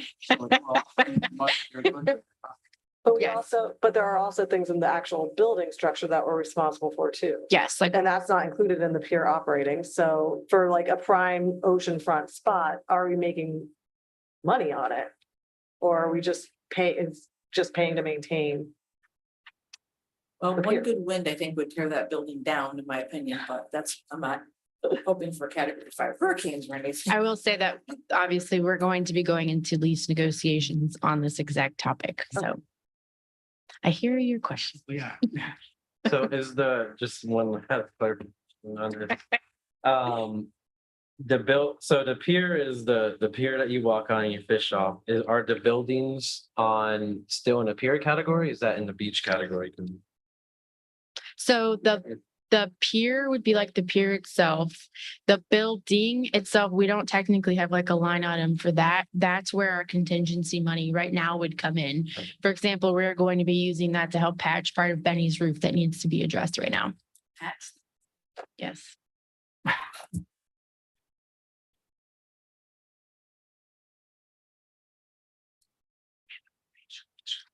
I know I need to hide them. All right. Are we good? No, yeah, okay. No. No, it's not good, but That's fine. Are we good to move on? yes. Thank you. Thank you for the clarification. Don't go far, we're on golf now. That's you too, just to see. Oh, that's you? Jamie, did you want to say something? I did just. It is what- There we go. By the Jamie Brown, Public Works Director, for the record.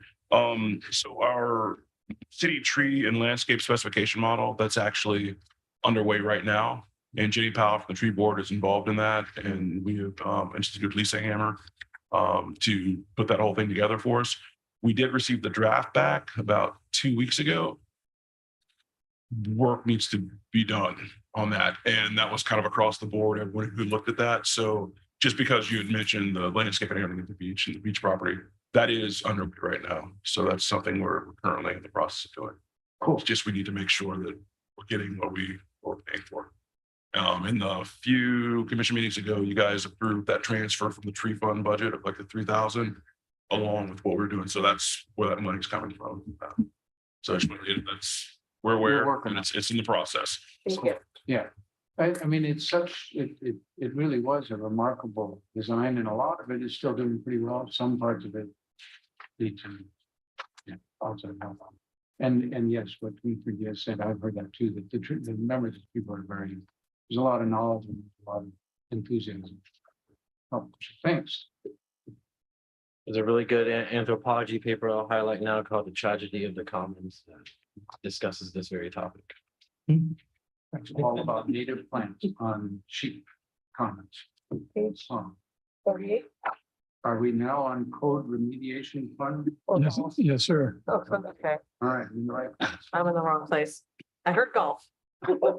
Yeah. There's one sneaked in there. Well, we can skip code. I mean, there's not a whole lot going on here. I didn't do much graphs and whatnot. What is code remediation versus code compliance? Code remediation is basically your boardings, your foreclosures, taking care of the property, that kind of activity. Mostly contracted out, right? Right. And if you look at page 24 of your detail, I think you'll get a pretty good idea of what the inflows and outflows are used for. For example, boarding income, lot clearing, demolition, chronic nuisance. And then you have board ups as expense, lot clearing, demolition. So it's relative to maintaining those properties. I don't know who would answer this question, perhaps we'll see, what is private collections? You know, Picasso's. I was wondering, is that like gold, diamonds? That we have a collection agency that collects the revenues, the delinquencies. I thought that's why we put liens on properties. So it's a multiple tier approach. So we went from 200,000 and 21 down to 55, and now we're projecting we'll go back up to 200 again. That's just what you're comfortable with. 23 is, fiscal year 23 is actually 25,000, 75,000, right? In fiscal year 20, we had 0 because we didn't have the collection agency. So right now, we're not tracking 200,000 for this year. I would say no. Okay. And chronic nuisance is that the only category that chronic nuisance shows up in the city? Because I know that there's been a lot of discussion of if there are repeat offenders somewhere or other on a property that I think it's usually with noise or some other things. Is this, all of that shows up here? I believe so, but I'll reach out to William tomorrow and verify that. All right, Lucy. Because if this is all of it, I mean, I have no idea what it costs to enforce chronic nuisance, but I've been told that that is a useful tool to try to get things better in some places. It doesn't seem like that's very much. Well, it's a function of enforcement also, so. Yeah. All right, so let's, now we can go into the next slide, which is the golf fund. That one. How many employees are on the golf fund department? 9, 10. Where do you see that? On the other page, 28 and 29 of the other packet. Yeah, that's one. Three things going on. This. We're on page 28 of this one and 38 of the other one. How come my version of the July 27, I didn't get any page numbers? What? No, Discrimination. this, Yeah, the one we got today? You don't have page numbers? I don't have any page numbers. You gave your copy? Yeah, there's 10 full-time equivalents. Okay. I mean, I'll go through a number. I just want to make sure I'm on the same thing. One, yeah, it says 9 part. All right. There's I one, got it. he just said I got it. 10. She gave me. And you can. Well, there's a big difference between 10 and 1. Yeah, there's, it says 10 and 10 and 9 are part-time. And what page are you on now that I got the pages? 20, what was that?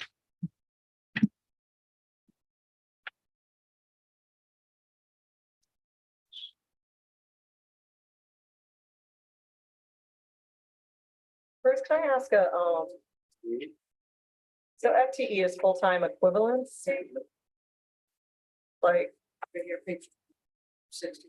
I just want to understand how we're counting. So we have FTE, that's like the Full-time. equivalent to one full-time position? But because they're part-time, and the reason I highlighted it is because part-times don't get the benefits. Okay, But if you were looking but at their, two part-timers don't make a full-timer. We still count them as one. yeah, if you look at the staffing sheet, there's the staffing. But because they're part-time, they don't get the benefits. So again, that's why I wanted to make sure it was highlighted. Because they're gonna have a totally different benefit package. They're not gonna get the pension, they're not gonna get the health insurances, et cetera, et cetera. It's trying to give you everything, confusing you at the same time. But Unfortunately. FTE is not a full-time employee, it just means they're employed by the city. On a regular basis. So it's not really full-time, it's just a regular employee, but they're part-time hours. Yeah, right, but I have to come up with a better terminology.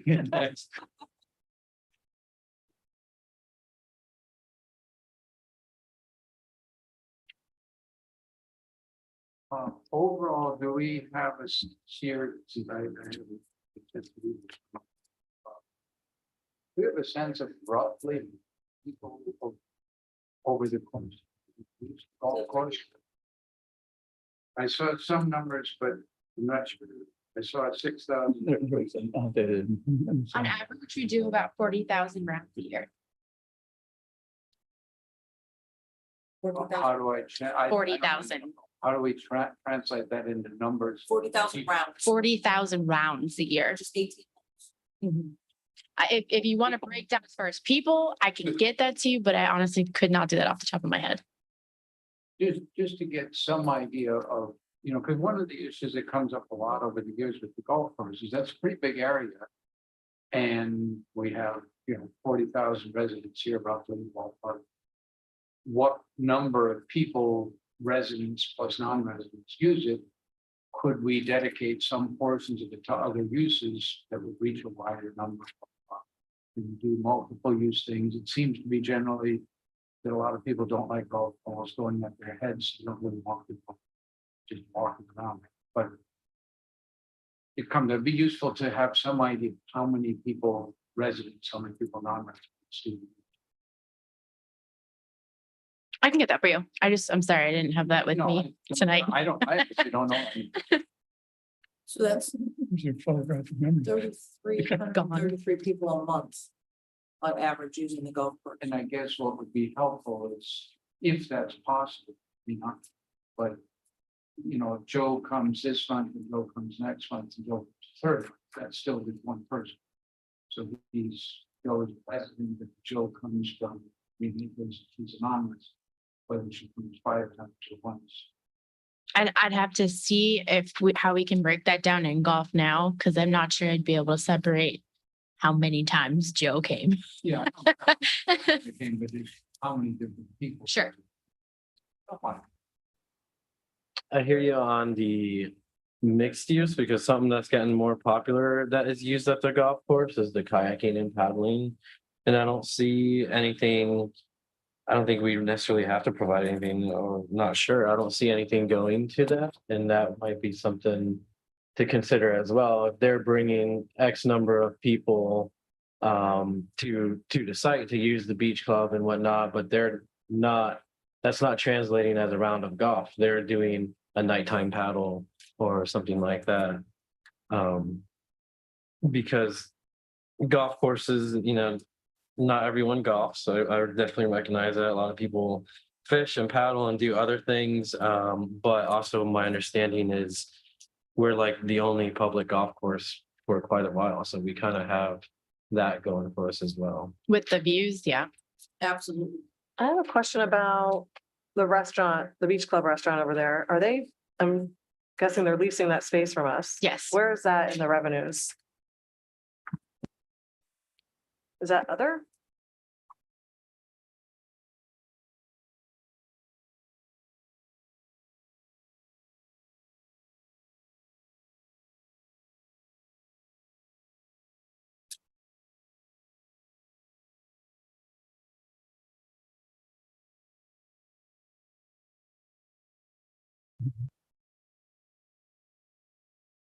While you're looking for that, I have a question for you, Bruce, just in general, if within this golf fund, I don't see any I don't see maintenance here at all We have contract. for like building maintenance. Like if we want to save up money in case we need to renovate a bathroom or we need to like fix the roof, like how do we actually do that within these funds, like to try to allocate some part of the revenue every year so that we have, or do we just put it all into the fund balance of the city as a whole and not? So each fund has its own separate fund balance. So Okay. the fund balance from operations goes to the golf fund. So next year you need a roof, and it's not in your operating budget.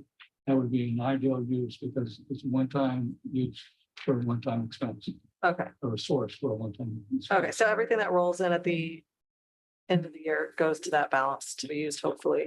And Doesn't then come back to the general fund. to answer your question, Commissioner, it's 3590 other golf course restaurants. That's the other, Yes, ma'am. okay.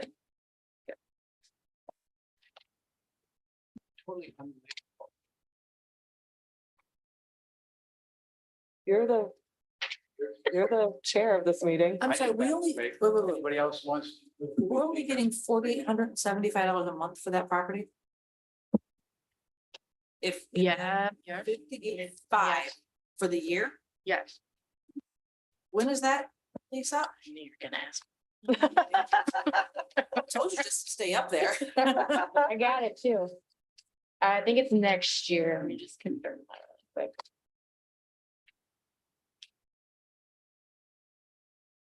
I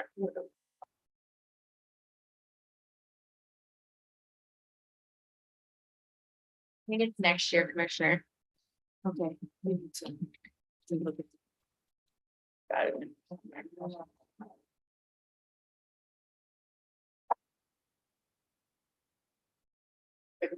I guess. I think you've got the easy, I think, mayor to say, 10-minute break. 2025. Madam Clerk? Yes, we're taking a 10-minute break? Yeah. Okay, Thank you. you're welcome. Take advantage of. Please remember to mute your mics.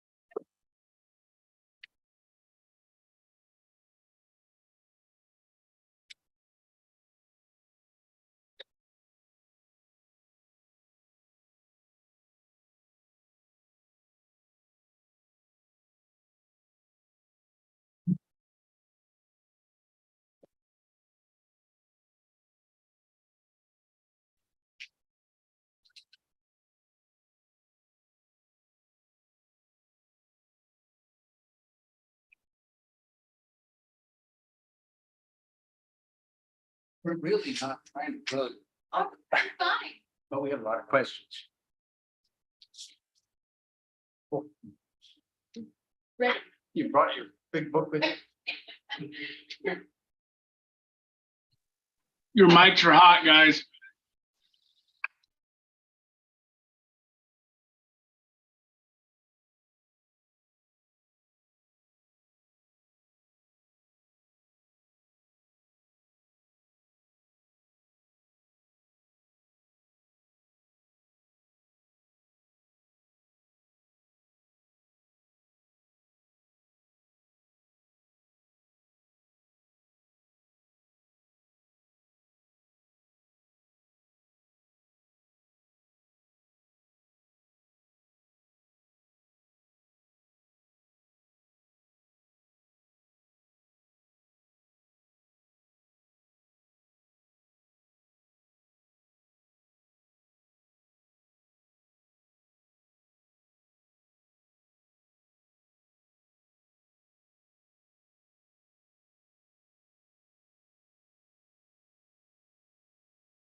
We're back. Would you like to restart?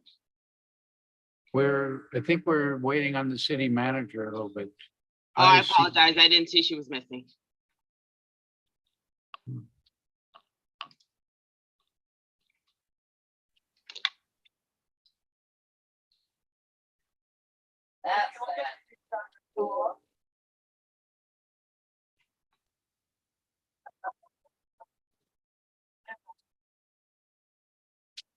There we go.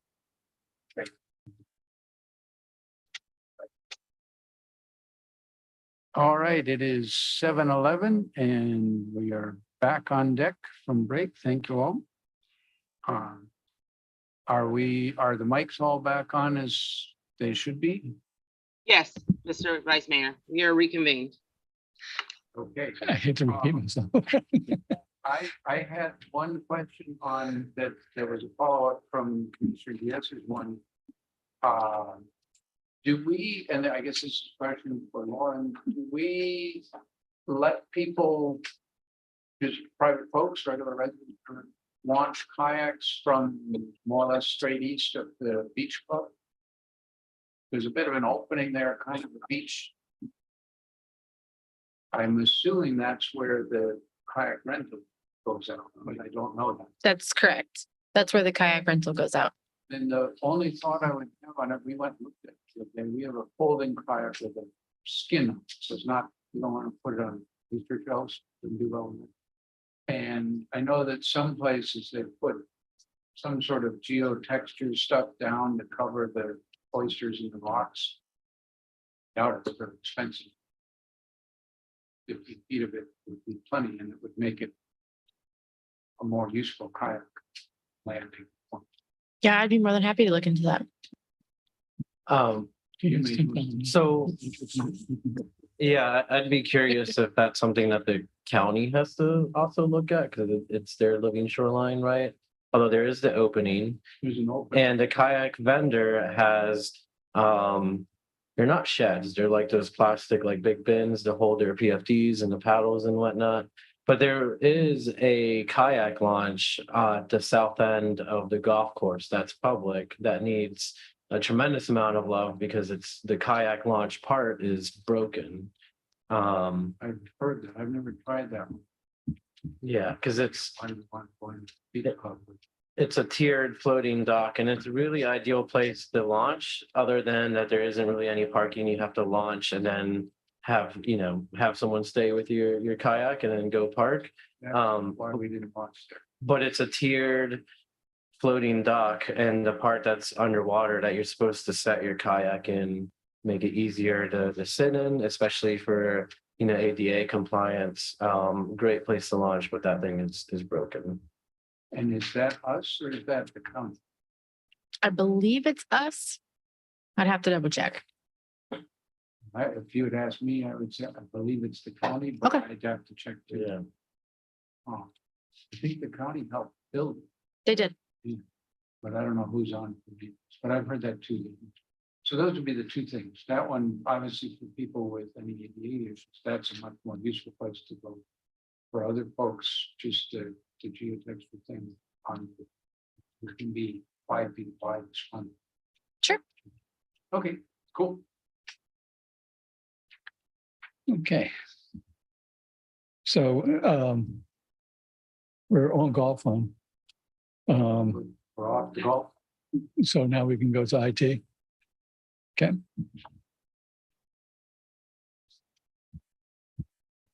So if you would change, please. Page 40.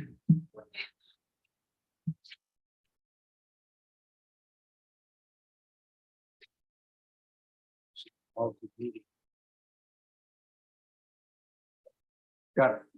Okay. So IT fund, their revenue sources, because they're a internal service fund, comes from all the different departments. And so if you take a look at page 48, you'll see all the different departments and funds that contribute and how much they contribute. and that totals $2.6 million. And then underneath, you'll see the department's IT operations, which captures all the salaries and operating expenses, and then a little bit of debt, and then the total expenses of 2.6. And they have a projected surplus of $8,200. Like the other funds, anything that they do not spend falls down to their fund balance. They can reappropriate that for one time fixing the computer. So that is pretty much the golf fund, unless there's any, IT fund, and that's, and then on the next page, I'm sorry. Mhm.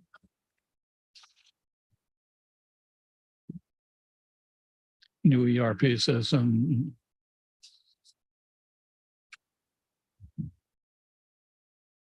That's not that.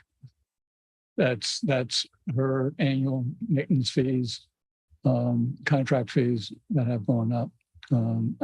We can give you the breakdown. I don't have that here, but she has listed all the different expenses that go into that. Yeah. No, we're not getting anything. Which, and I can't remember what ERP stands for, but the Navaline, the system that we use to do everything in the city. That's the ERP. What does ERP stand for? Enterprise Enterprise resource Program Plan, plan. No. something. Somebody can look that up while we're talking. But yeah, the ongoing maintenance of these payments, et cetera, for that is in the contract services line number of her budget, of Nell's budget. The other conversation, I believe it's in contract, but the Navaline is in her IT budget. The other piece that you were alluding to is where are we on the ERP system? If you look at the capital program, there's a $1 million investment for fiscal year 2023. Depending upon what solution and what decision we go with, that can run. And I suspect it will run, will become a larger number. It's just a magnitude of what that number is. By example, Wellington went out and did a bid. They did a selection, and they went with Tyler Munis. Tyler Munis is pretty much the, I'm not going to call it the gold standard, but it's pretty much a standard for municipalities of our size. You definitely can spend more money. But again, you're talking a bigger investment. So again, communities our side for the last almost 20 years, seems to have that niche in the marketplace. Wellington, I'm sorry, it costs $6 million. It's my understanding that Boynton Beach or Delray implemented the same software, and they were down about $3.5–4 million. So, and I understand it was a full suite of modules that they also implemented. The cost differential probably could be explained. I don't know, because I haven't done the homework, but it costs a lot of time and effort to do these implementations. So you need support staff either doing the work or designing the workflows or whatever the case may be, and doing the project management, and that can get costly. I've done Munis implementations, and they've taken a good solid 3 years. And again, you're working 2 8-hour jobs. And that's where the cost comes in. You can do it quicker, but it's going to put a huge burden on your incapacity burden on your staff, or you can push the tail out a little bit. You know, everybody wants to get their modules up and running. But you know, to do it the right way, you need a good, strong project manager, and you need a dedicated staff that's bought in and has the support on the back end, because someone has to do the daily work, somebody has to do the implementation. So typically that's where your dollars come into. And ERP is enterprise resource planning. Right. And much needed. Yes. I have one quick little question or request, I guess, for all of these. And maybe it's somewhere and I'm just not seeing it, but can we see for each of these departments what is in the fund balance? Or do we have a summary page somewhere that already? I will be very happy to provide that. Actually, Yannick has a schedule that we can push out to you tonight. It's just helpful to know. And for different funds here, I know in general, we have either like 180 or 90. We have certain benchmarks we're trying to hit, but for like, There's two benchmarks. Okay, there's the benchmark for enterprise funds, and that's 180 days.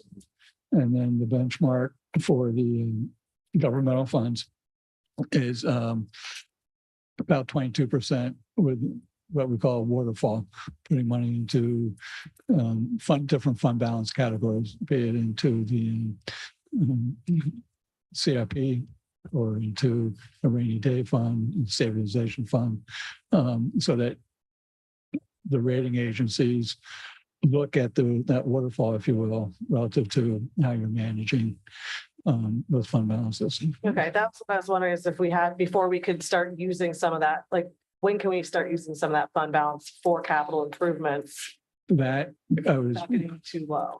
yeah, that's the conversation that I was hoping to have, not tonight, but maybe tied up with ARPA and, you know, but, or the 15th is probably the first time we're going to be able to get to it. That is a conversation that we're going to have to dedicate time to. And it's not just a fund balance conversation. Going forward a little bit later on in the presentation, there's a couple of slides and comments relative to capital planning and using the importance of using criteria relative to how you rate things. Yeah, as you've heard tonight and previously, the city has had a hard time with deferred maintenance. I can understand why it got to that point. It's not a criticism, it's just the reality of where we're at.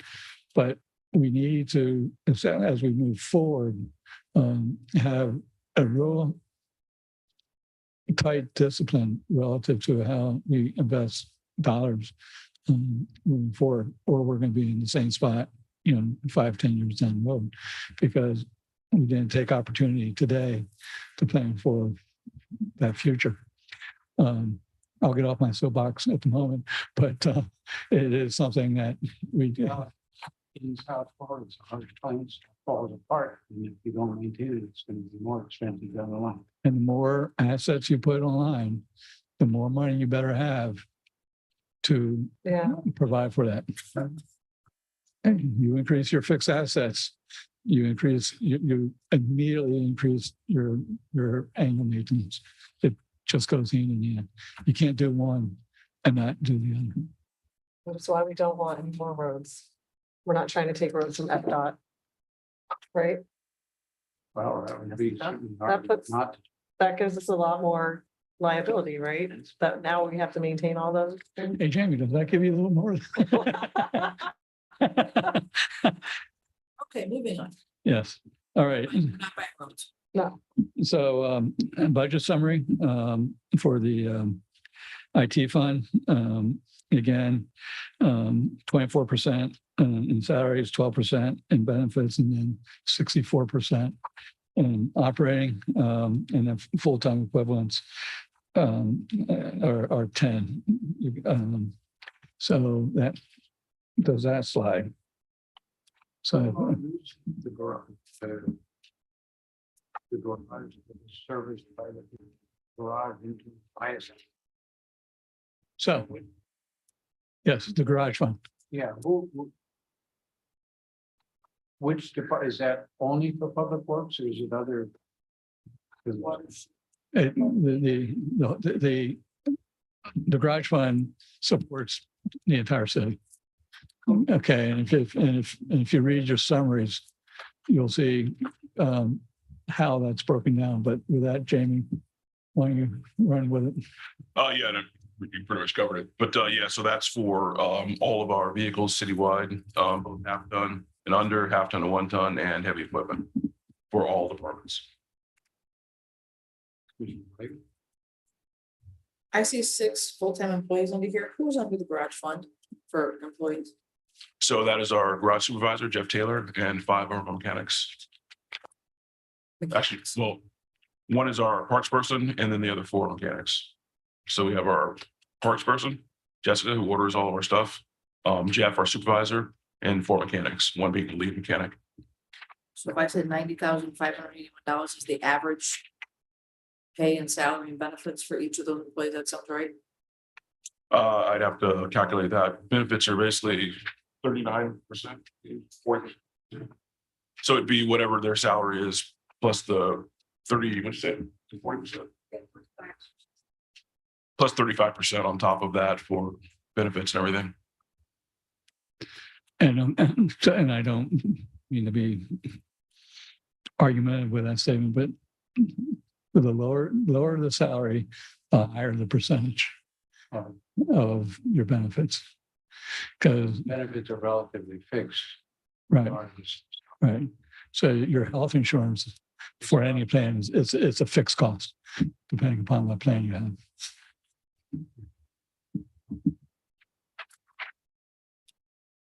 So with the garage fund, if I may move forward, we and the reason I highlighted in yellow is the use of fund balance. Some of that is going for fixed costs, but we are using probably about half of that for operations this year. So again, Jamie and I need to sit down, talk, and come up with a game plan relative to next year. One-time use, I think it's fine, but as we move forward, we want to reestablish that fund balance and start building it again. Bruce, if I can on that real quick. Yes, sir. As Bruce mentioned before, those numbers have been touched since this kind of went into effect, and basically $4,900 is allocated for a vehicle for department that vehicle is assigned to for a half ton and under, and then $6,900 from a half ton to a 1 ton.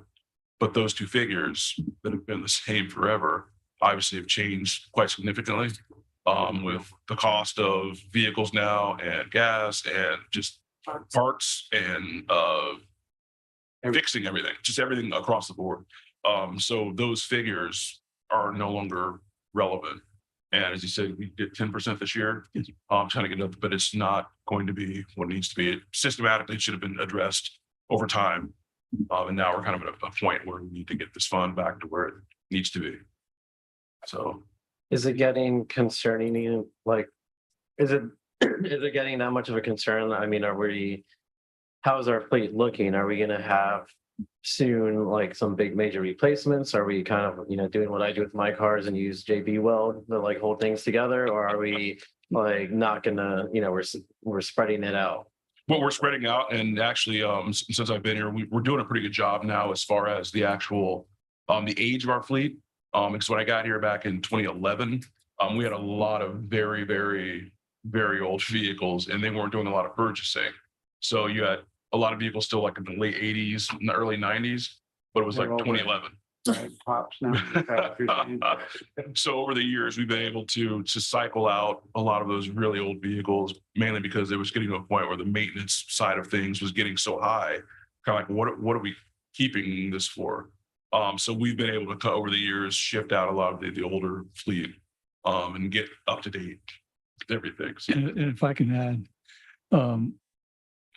actually, seeing that the city does have a fleet program, it's refreshing because it's like roads. It's an annual cost to your budget. So having a plan is definitely a benefit. It's definitely plus. You can always throttle up or throttle back your fleet replacement for any one year. You don't have to buy and replace 10 new vehicles if you want. But the fact that you had that flexibility already built into your budget, you're not going to reach a moment where you go, oh, we have to find $2 million to replace X. It's there. So it's a very, very good discipline, and highly recommend that we don't tweak it in any way, because, you know, in the long, you might save dollars up front, but you're going to lose money in the back end. So. And we have been able on the replacement schedule, we do analyze that each year. So there are years if a vehicle might be planned to be replaced, we push that off. We're not going to buy a vehicle and swap it just to do it. If that vehicle's not having any maintenance issues and it's low mileage because it's not getting a lot of use, there's no reason. So we just keep pushing it out further. What is the inventory clearing account? It's $90,000 expense. I'm just curious. I have no idea. Which page? Page 52, it's item 549.52-18. Inventory clearing out. It's the, Anti-borders. it's your inventory account. It's expensive inventory. What is it? It's the expense of buying filters and that kind of stuff. Oh, okay. You pull it in the inventory and then you expense it. Basically the parts department. Yeah. As we bring it in, we keep everything stocked. So as equipment or machinery come in that need, whether it's filters, whatever it happens to be, we have that in stock. And then we can then allocate that to the department on the vehicle that it's actually going to. So we're not having to, as stuff comes in, have it sit there, go out, find the parts, order the parts, bring the parts in, have the parts delivered. We have our own parts department, so we're able to actually tackle issues as they arise. So you had to buy a lot of parts last year? That the parts, it's a constant. Or the actual, well, it was budgeted 90,000, the actual was 190,000. Or 2 years ago, 21. Yeah, and it's a timing also. You know, if they use the equipment quicker than you're gonna need to, they can't not buy parts, right? Otherwise you have a fleet sitting in the garage not doing any good, so. And I would say around about that time as well, we brought on our new parts person who came very experienced from a previous position because our current parts person was retiring. We took that opportunity to kind of revamp the way the operation ran, made sure that we correct. We needed some parts. We needed to change the way that, and that person had been here for a very long time. So you kind of fall into, you know, your ways in a certain system, which might not be as modernized as you would like it to be. So as they retired, we were able to kind of bring someone in who has a better system and knows, you know, so. Under operating for, what is the debt that we have on here now under garage? It's the garage fleet facility. The one that we're building? And that's one of the things that we have to work into the model. Thank you. That's me. Okay, Okay, so next. real quick, turn the page. We talked a lot about this, but it's just the expenditures by category. There's only two departments, if you will, maintenance and debt, the salaries associated with each, with 6 full-time equivalents. Total expenses, $1.3 million. And then you have the breakdown. Second, I'm confused. Are we on self-insurance? No, That was still. garage fund. Oh, we're still on guard. Yep. Okay, Okay, so salaries, benefits, so if you turn the page, Lucy, again, debt representing 26%, maintenance 74%, salaries are 26% of the budget, benefits 16, operating close to 60%. So now to self-insurance. You want to do it, Lauren?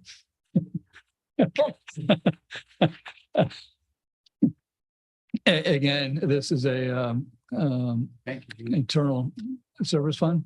So all the revenues are coming in from the different departments.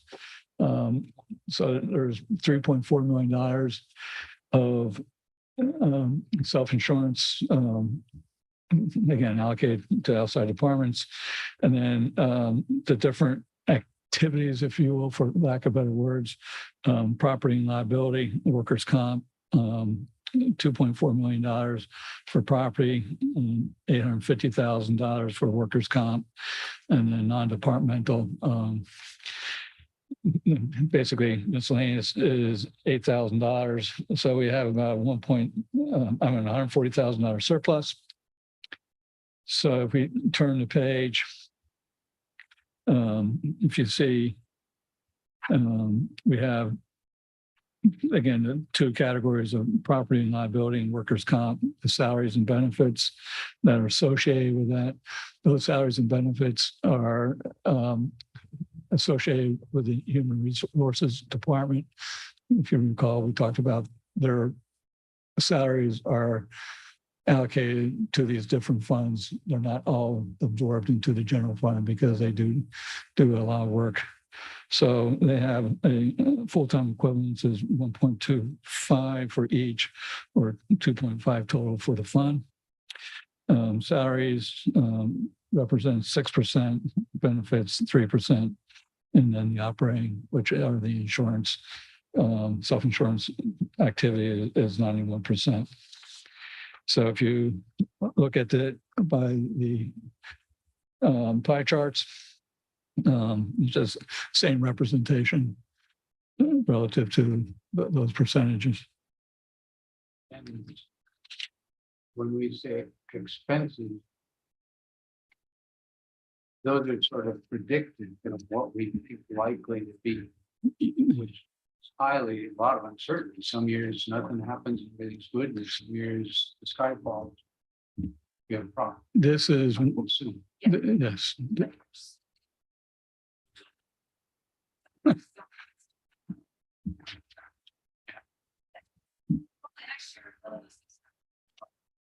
And what we're building for, is a significant weather event.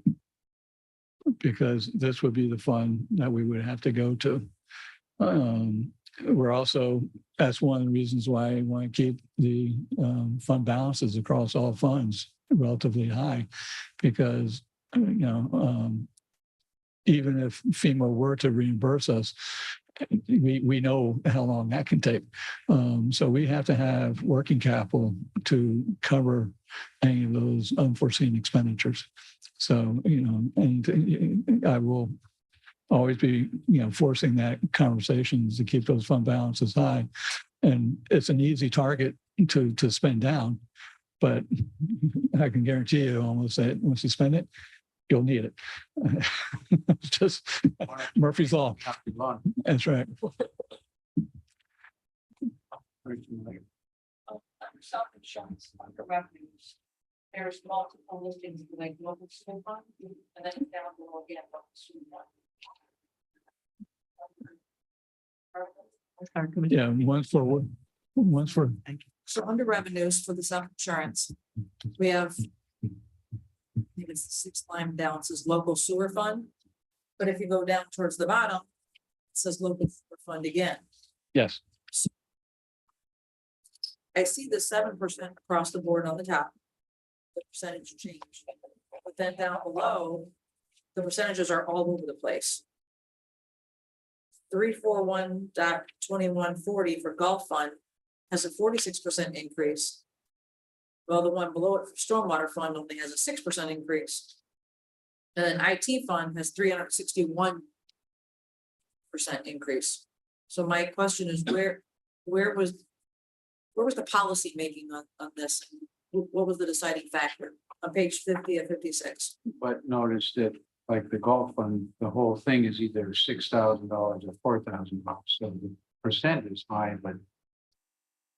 But it's unless still, I they're mean, by if houses. we've made finance policies to do everything on percentages.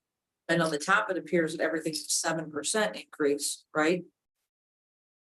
Right, and why would? What, Duplication. Yeah, what's the duplication? one, Go ahead. one, you're talking about the insurance fund. The property and liability. And the other, you're talking about the workers' comp. There's two different activities. So everything from, let's see here. Once they become duplicate again, 95. so halfway down, you'll see general fund. Again, beach fund, everything running duplicate. That's a workers' comp piece, everything. It's putting in how many people are in that department? And, you know, the claims activity and that kind of stuff. So in the future, if we could just have a little split or an arrow letting us know. Because like I said, the duplication threw me off, especially when we had 7% at the top and then it was just random numbers below. Okay. So thank you for the explanation on that. Yeah. 20 And my other one is under page 51 to 56. Under operating, other contractual services jumped to 335,000 for FY 2023. That's $150,000 increase, 81%. Says under that. And talking to the city's audit firm, one of the findings that they came up with was that we don't have a broad enough or detailed enough policy when it comes to insurance. And what they're looking for is a more of a risk-based assessment from a enterprise, it's called enterprise risk. So they're looking at the entire organization versus just your traditional insurances. They want you to take a look at, I'm not going to say unconventional, but they're increasing the scope of the review when it comes to risk. So it's a much more expansive responsibility that we are now going to be responsible for going forward. And rather than setting, so the first step in this is what does all this mean? We've talked extensively, Laura and I have talked extensively with the risk people that she does business with. We talked to the city's attorney, talked to the city manager. So first step is to define what it is that we need to do. And that's what this $150,000 is. I don't know if it will be less. I'm hoping it's going to be less, but this is a audit finding that had to be addressed. Risk assessment. It's more than a risk assessment. It's coming up with a risk assessment is part of that, but it's an enterprise risk where you're looking at, I'm sure it's going to be looking at sea level rise. It's going to be looking at other things other than just how much does it cost to pay this insurance, for a trip and fall or a fender bender or whatever the case may be. It's the entire city. Okay, thank you. So we're anticipating that's going to cost $150,000 additional. Thank you. Once we do it next year, do we have to continue doing it every single year? Or is it going to be one of those things where it jumped up next year because we had to get that initial work done? No, I suspect that hopefully it won't be $150,000 a year hereafter, but from here on out, I suspect there will be dollars that are going to have to, we can do it internally, hire the staff. I mean, the reality is we do a lot of it today. But it's really, what do we do? What do we need to expand? And what does that all mean? So I have a better answer. Laura and I will have a better answer. Carmen will have a better answer as we move forward.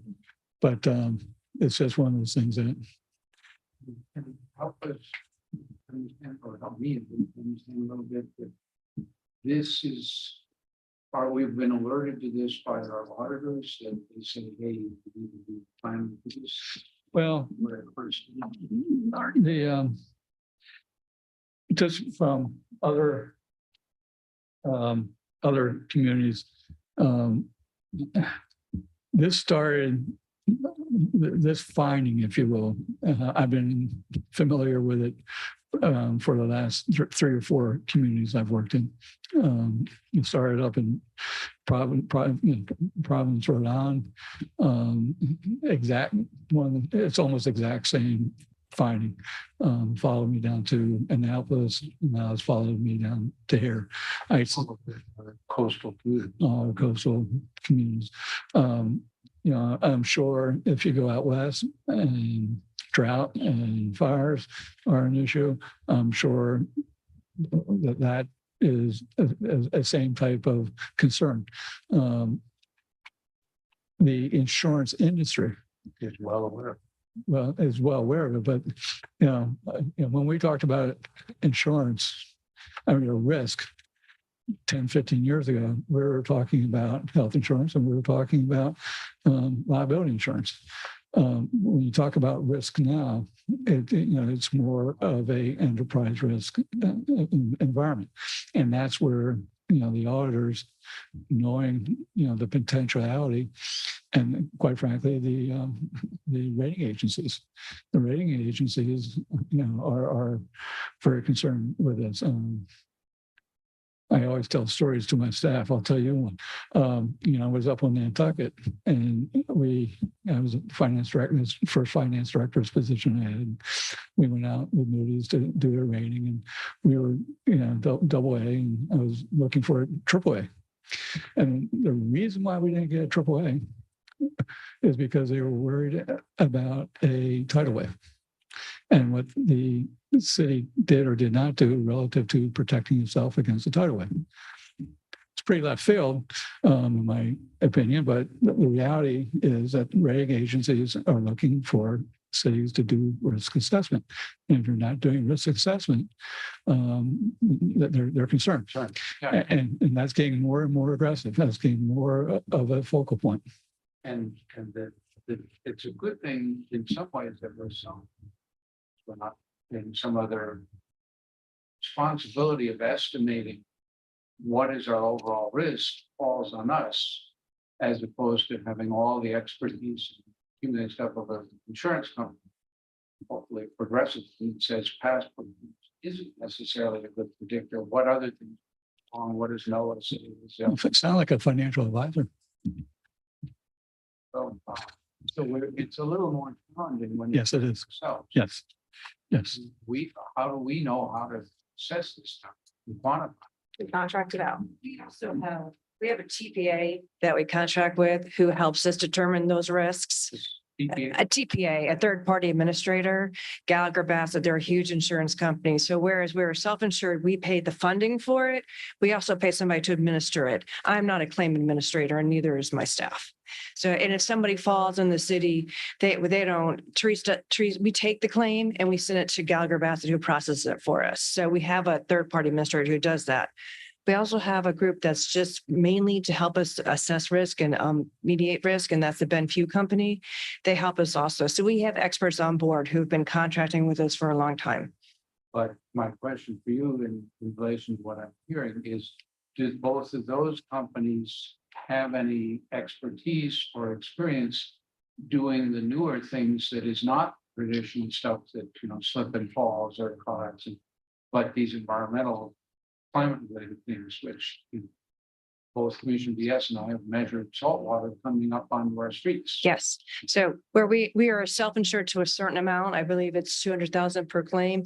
We have an excess insurance carrier who does anything over 200,000, and they have an expert who's actually coming in, working with my department. They're going to be doing the risk assessment. They're starting with the safety committee, and this is what he does for a living, and this is what he does for municipalities. So he's an expert on municipal risk, and I've worked with him for years. Staff receives him well, and part of part of the problem with like the money with the risk. I think 150 sounds low. Because once you start doing a risk assessment and you start digging into your risk, guess what you find? Risk. Guess what's really expensive to fix? Risk. So I think 150 is probably low. It will get higher as we start digging into it. But I do have an expert on board who's working with my team and with our safety committee to start that process. So it's not just me guessing. No, yeah. You don't want the English major to guess that. But no, we have experts on board that have been with us for a long time. They understand municipal risk, they understand the trends, and they'll be working with us along the way this year. And I guess since you're who's more in touch with the auditor side, who are probably thinking bigger stuff, are they likely to be comfortable with whatever we're doing as far as, yeah, you guys are looking out at the stuff that we didn't used to worry about? I mean, we in hydrology, we used to talk about a 1 in a 100-year flood, 1 in a 500-year flood, and then we had 3 of those in 3 years. And we said, well, geez, this is problematic. All of our planning is off. I wrote up a draft policy. They were happy with it. They removed the finding from the management letter based on that draft. As long as we move forward with that, and that's what, this $150,000 is part of. We're gonna have to tweak it, we're gonna have to refine it, and we'll put it in a policy in front of you probably after that review is done, and we'll start managing to that policy. Now, 3 years from now, if we haven't done something, they will be knocking at my door again and telling me to clean up my act. Yeah. Thank you. I'm both looking forward and slightly scared of that of the update on that, because if the writing's on the wall, Florida is losing insurance companies that even want to do business in Florida because of sea level rise on its own. Right. I'm sure that's part of the driving force. Yeah. So more to follow on that fun topic. Yeah. All right, so the next fund is the employee benefit fund. Again, these are, if you look down, you see the administration piece, you see the pension contribution piece, and the health insurance piece, and then supplemental. So these are the activities that are associated with this fund. And so if we turn the page, again, salaries and benefits being a very small number. I believe it's also 2.5 FTEs allocated from Lauren's HR department. Operating being, again, 91%, but that's all the different pension contributions, et cetera, et cetera.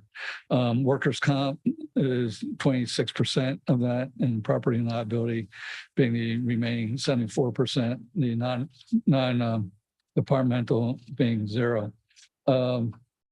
So if we turn the page, next page. Different one. One last question, just Well, maybe, yeah. how did we manage to hold our health insurance costs steady? That seems like a remarkable accomplishment.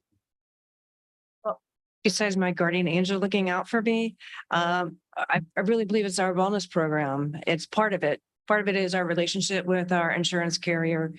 Some of the things they look at is to see, if you're hopping around.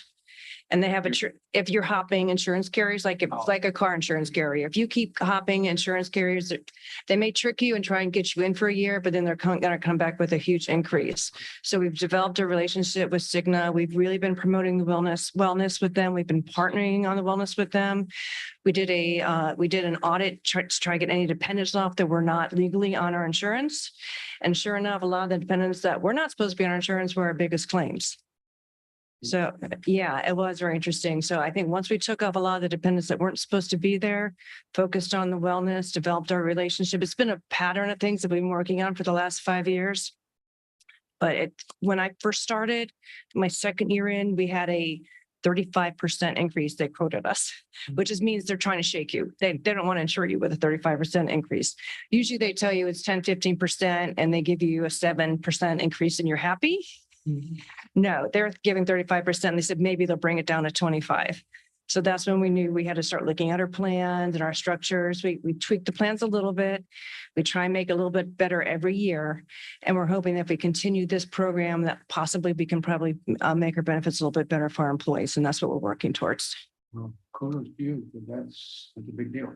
Kudos to me and my team. My team rocks. Yeah. It's great. And it's great that I do see from the emails, and it's the emphasis on wellness. It's good. One that somebody mentioned to me outside, nothing to do with the city, said, check to see how many people you have of your employees that could be on Medicare, the one when you get old. Oh, no, we, I always mix them up. But, Yeah. That they said that sometimes you have people that shouldn't go to be on that. I don't know whether it applies to us at all. we do. Yeah. We do. We don't, yeah, we are. Figured. Yep. Great, thank you. I have a question at the bottom of page 55, where we see the net revenues. And the actual for 2020, it looks like we were negative. A lot. And also for 2021. I don't have those pages. Where are you looking? At the bottom of page 55.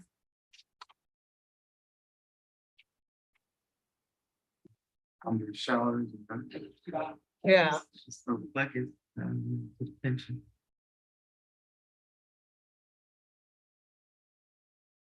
Can you show me what you're looking? Oh, yeah. The 848 and 539. Yeah.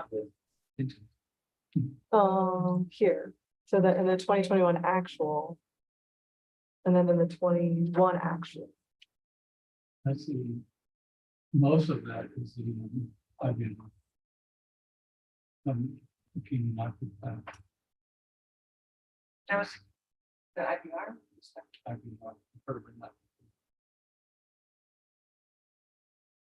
That's when things come in now. Claims that are settled up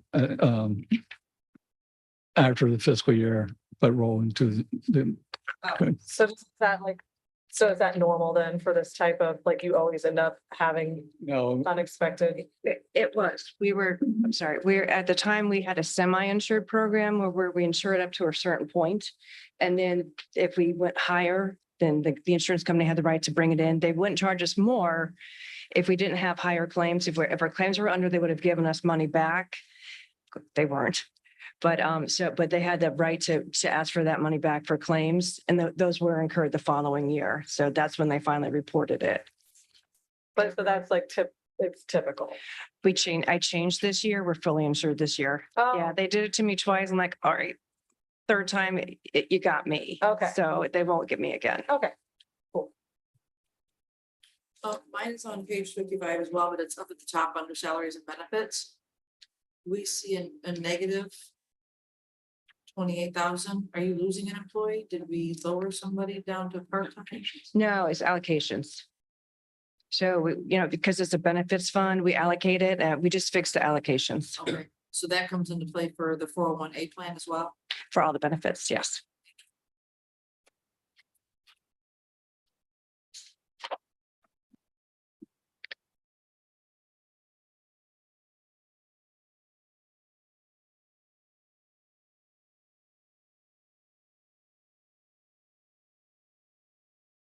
The home stretch. and then the last, unless anybody wants to go through these charts in more detail, the last one I have for you is the debt service fund.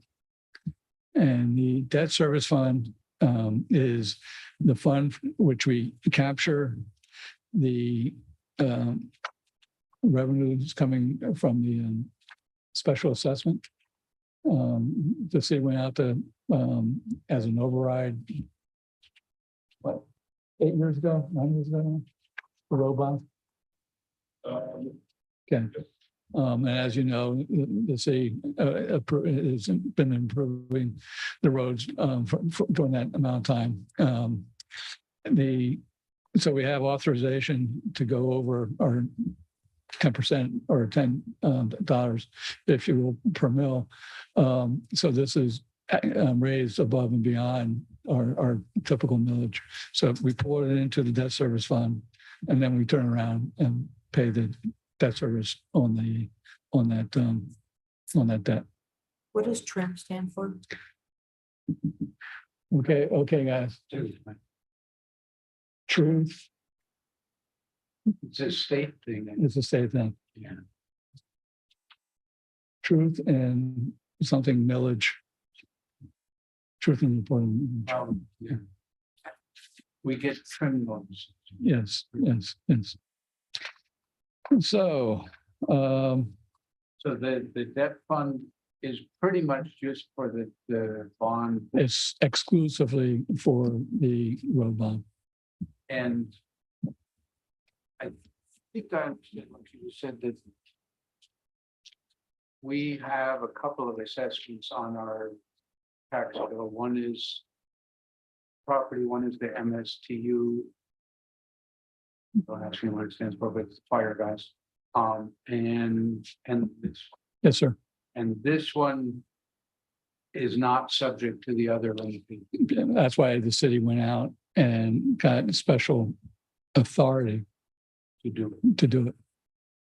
If you didn't, up north, we call, right. Up north, we call it an override, debt override.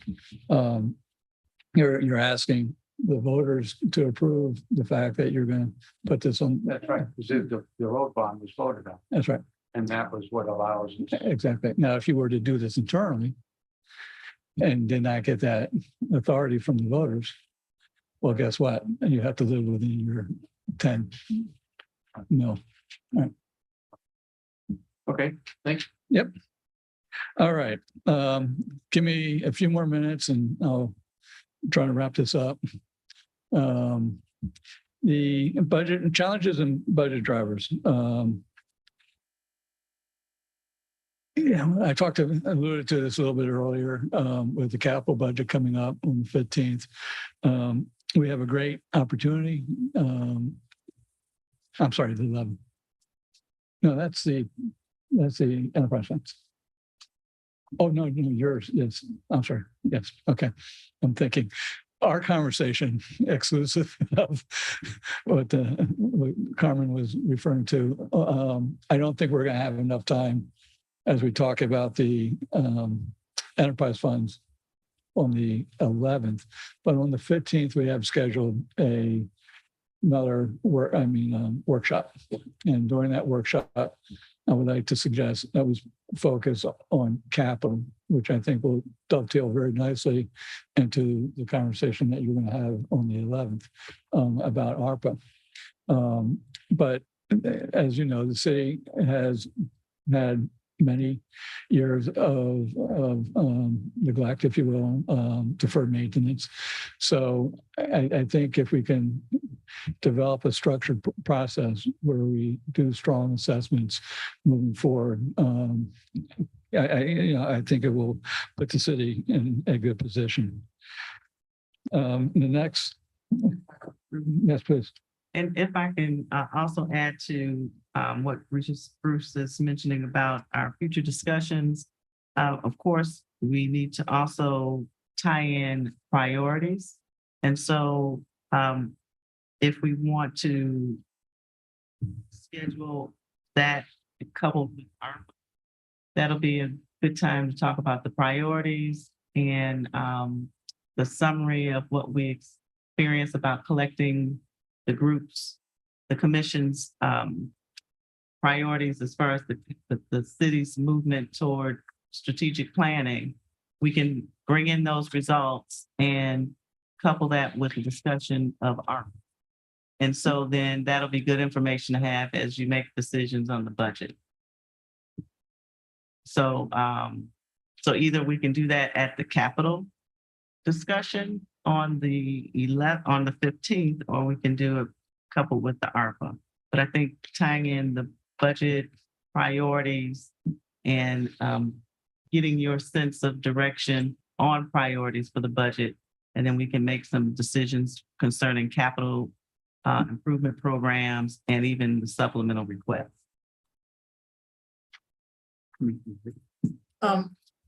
As you know, I will be out of the country and I've been very unhappy about Yes. these meetings being scheduled when I scheduled my time away back in March.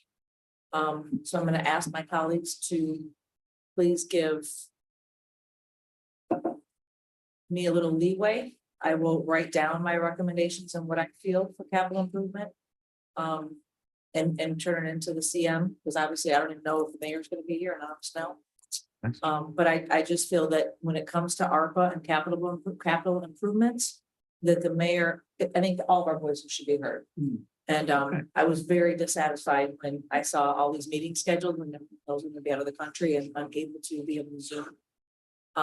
So I just would ask my colleagues to please let my comments be read into the record for what projects I would like to support for capital improvement, And we can reserve the discussion on priorities with the ARPA funding. You'll be which is the 23rd. on 23rd, and you'll be back then. Okay, yeah, because you said the 15th, which I wouldn't be back. That's correct. Yeah, so the 23rd is what I thought we were doing.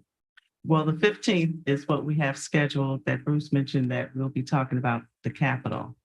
And then on the 23rd, we have that earmarked for ARPA discussion. Okay. And so what we can do is couple the priorities discussion with ARPA. So Perfect. you'll be part of And that. hopefully the mayor will be back too.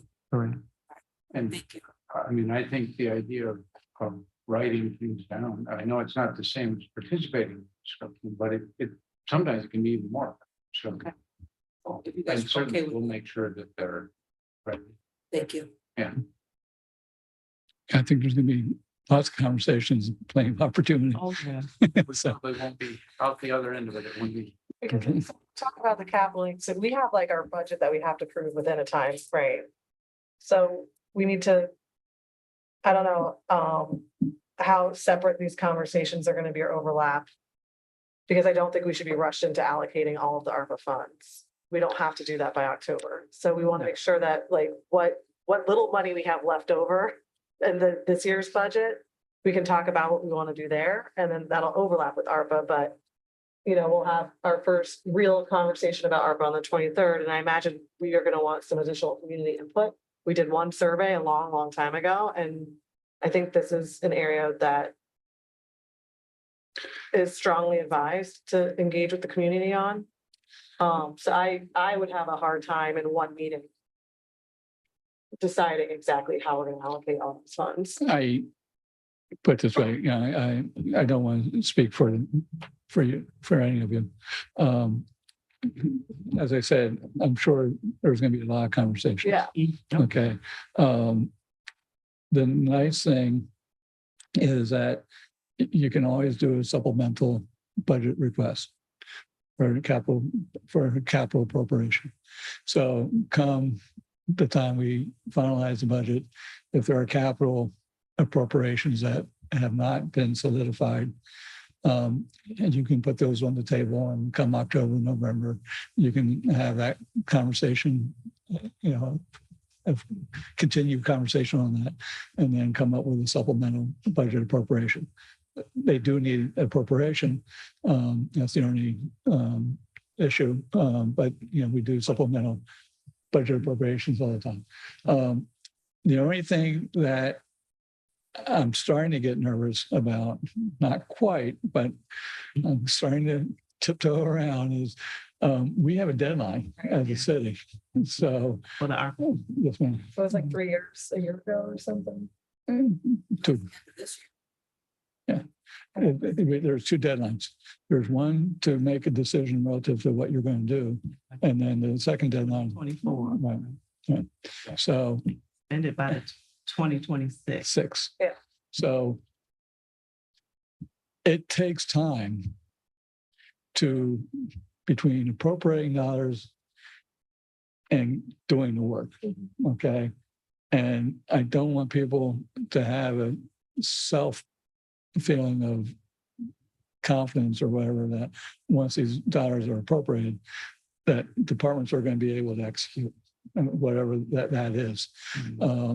It's you need lead time, and the sooner that we can start, you don't have to commit them all the dollars at one time, but the sooner we can start committing dollars and start putting, for lack of better words, shovels into the ground and start doing things, we can get a head start on that lead time.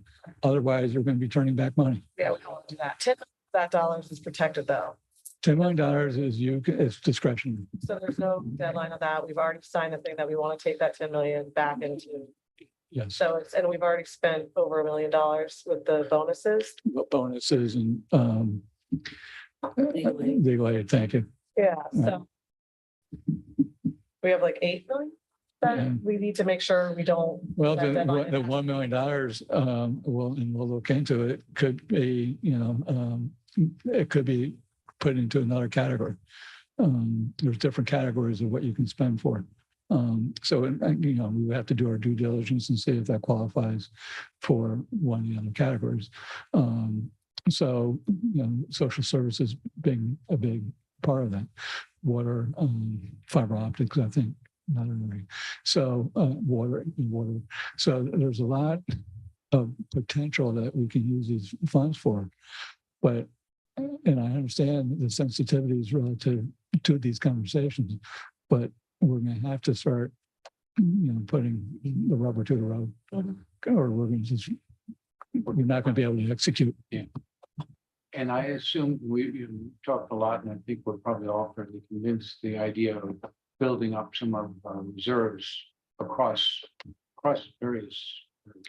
Well, I assume ARPA is pretty much off the table. totally off the table. But here's the next conversation. Right. You You can augment your capital budget with ARPA and put your city funds in your savings account. Yeah. Okay. I personally think doing a certain amount, I'm not saying do that with all of us, but Right. do it with a bit of it, I think makes sense. There are so many different strategies, and that's what we're going to have to, or you guys are going to have to wrap your hands around and figure out what you're comfortable with. And, so I don't expect this to be totally resolved, and, it's not a week, it's not even a month. This is a long-term conversation. And each one of you have different ideas, and they all have to be. Might be helpful to us if. Trying to think how to think about this, but suppose we said, well.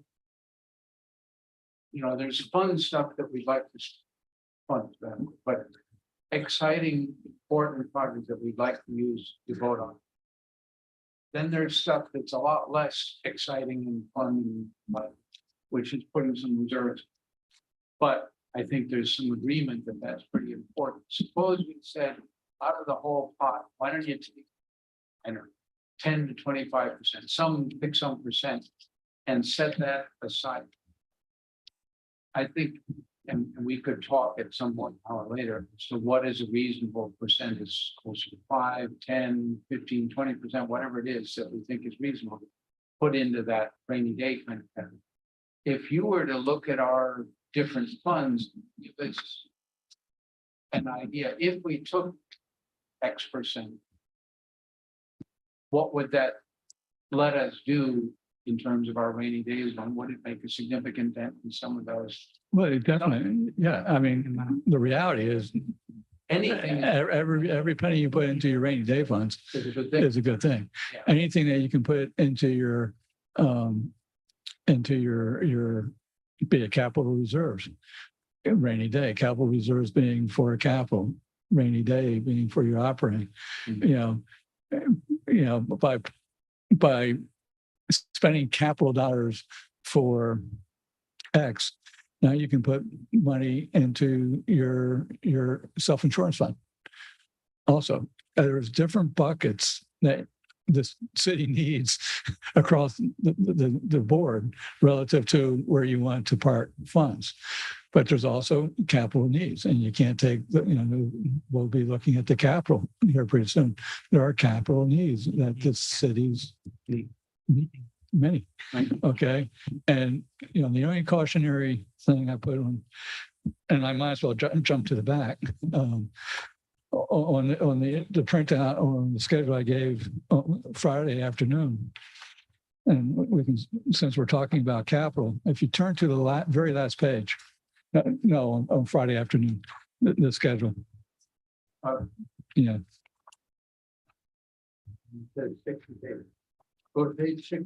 you go to the very 59 of 60. Let's go down to the bottom page. Okay. Not to say that this list is perfect for this community. I try to make it as reasonably, but these are recommendations from the GFOA, Government Finance Officers Association. And they really recommend that when you evaluate capital, because there are so many tangential conversations relative to it, that you put weights to them. And these are the different categories and the different weights that are associated. So you have, again, just so it's a project category, for example, I think it's self-explanatory, but essential projects, priority projects, state of good, which most of our stuff is right now, it's life cycle. We have to make improvements on the fixed assets that we own.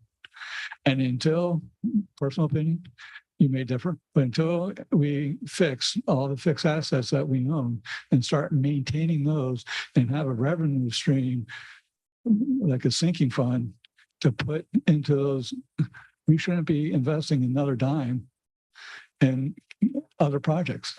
Same thing about the skate park that I saw here, and it's like, can we get the pool up and running first before we invest money in something new that we have to maintain? Well, it's funny because you're saying that and I'm thinking about Benny's roof versus putting a whole roof. Funny, you know what I mean? So, we can come up with so many examples, okay?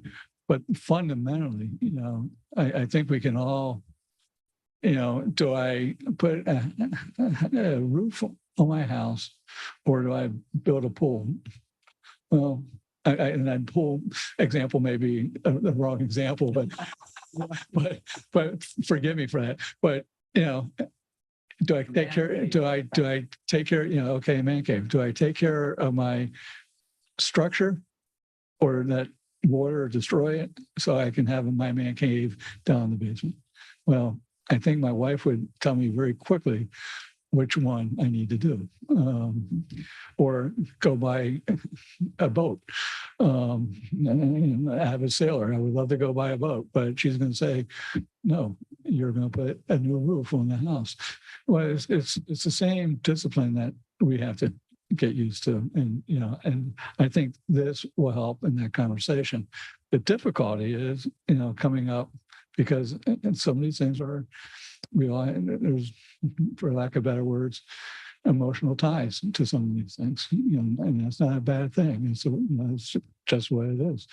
But in order to get to reach to yes, find common ground, we have to have a discipline. So vis-a-vis why this is so important. But on top of that, just to make things more convoluted and interesting, we talked about, and we're talking about competing needs. You also have a competing need in the future relative just to your operating budget. When, and I'm going to say when, not if, but when the housing market slows down and we have to put money or find money. It was only 3 years ago that the city had to come up with cuts. You weren't here, but we had a cut. I think it was about 10 employees.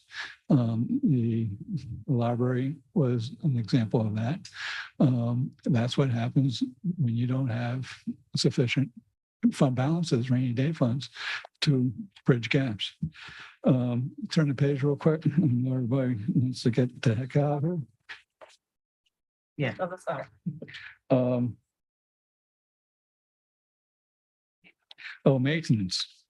Maintenance, road maintenance.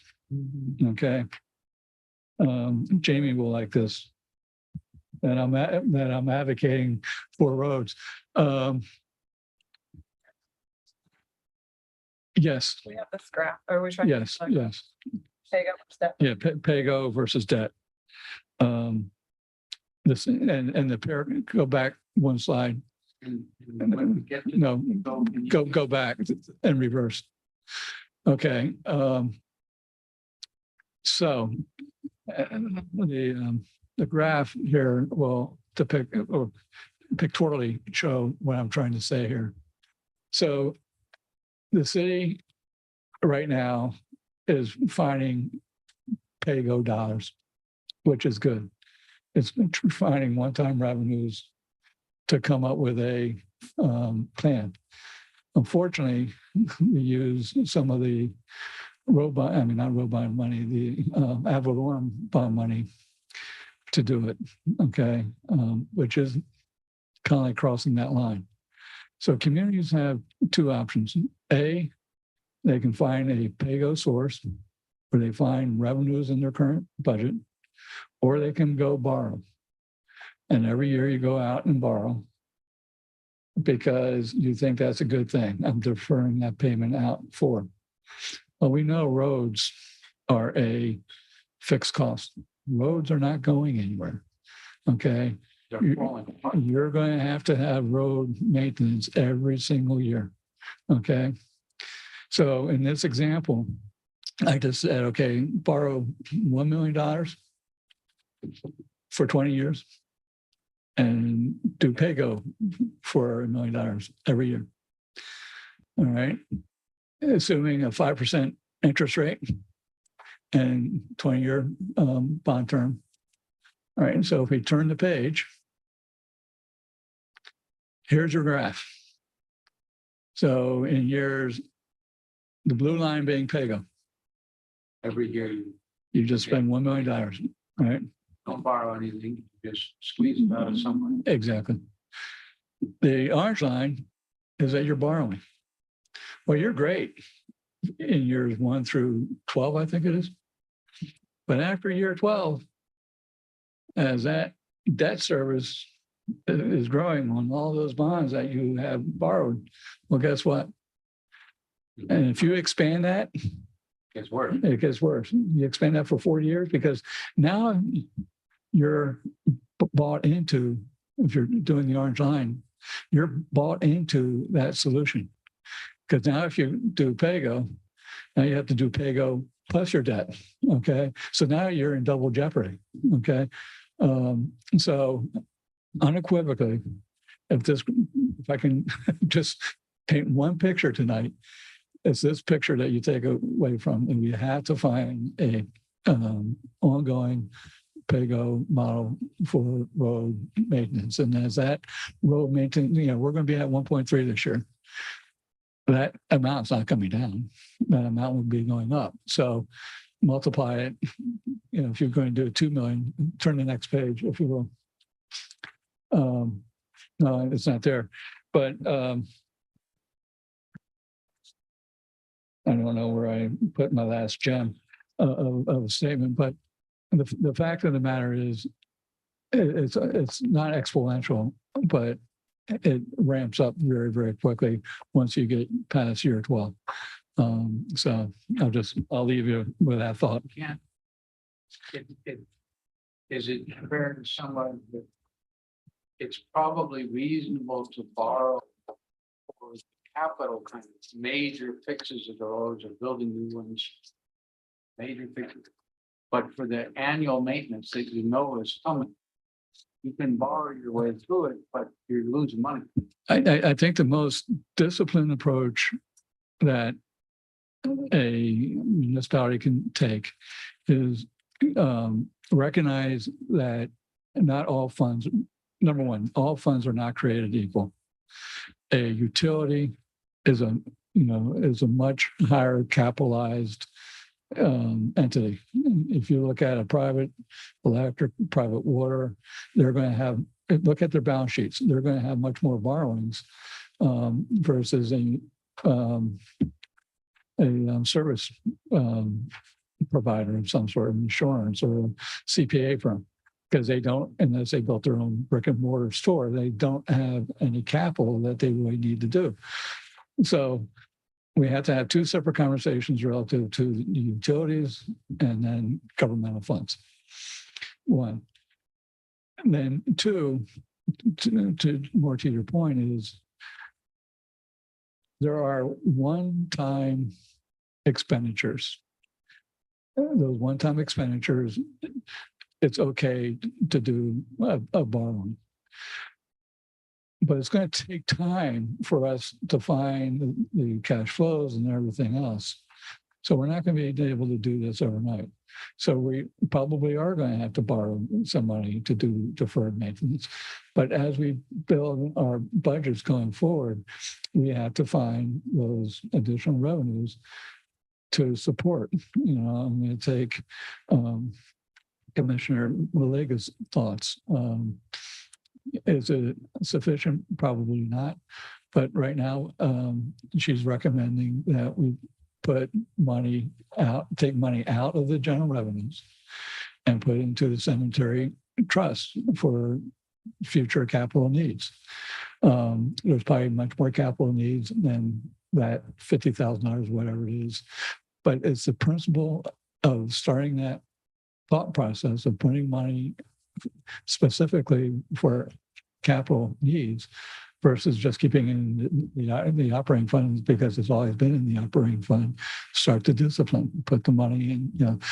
And I don't like earmarking revenues for certain things, but sometimes you do have to earmark. And one of the things I would recommend is, you know, as we talk about an ongoing solution for Jamie and roads is, you know, right now we're robbing Peter to pay Paul. One time, you know, be it fund balances or be whatever the case may be, but maybe 20% a year of that fuel tax that comes into the general fund. And that's probably a good place to start. And just putting that money aside. So 20% this year, 40% next year, in 5 years, you're up to 100%. It's going to take that incremental approach to get to where we need to be. And that's going to force pressure on your regular activities and programs. So it's a double-edged sword. I get it. But, you know, just keep pointing to that picture. And that's going to be an ugly picture if we have to go there. That's, again, one of the reasons why the fleet maintenance program is great.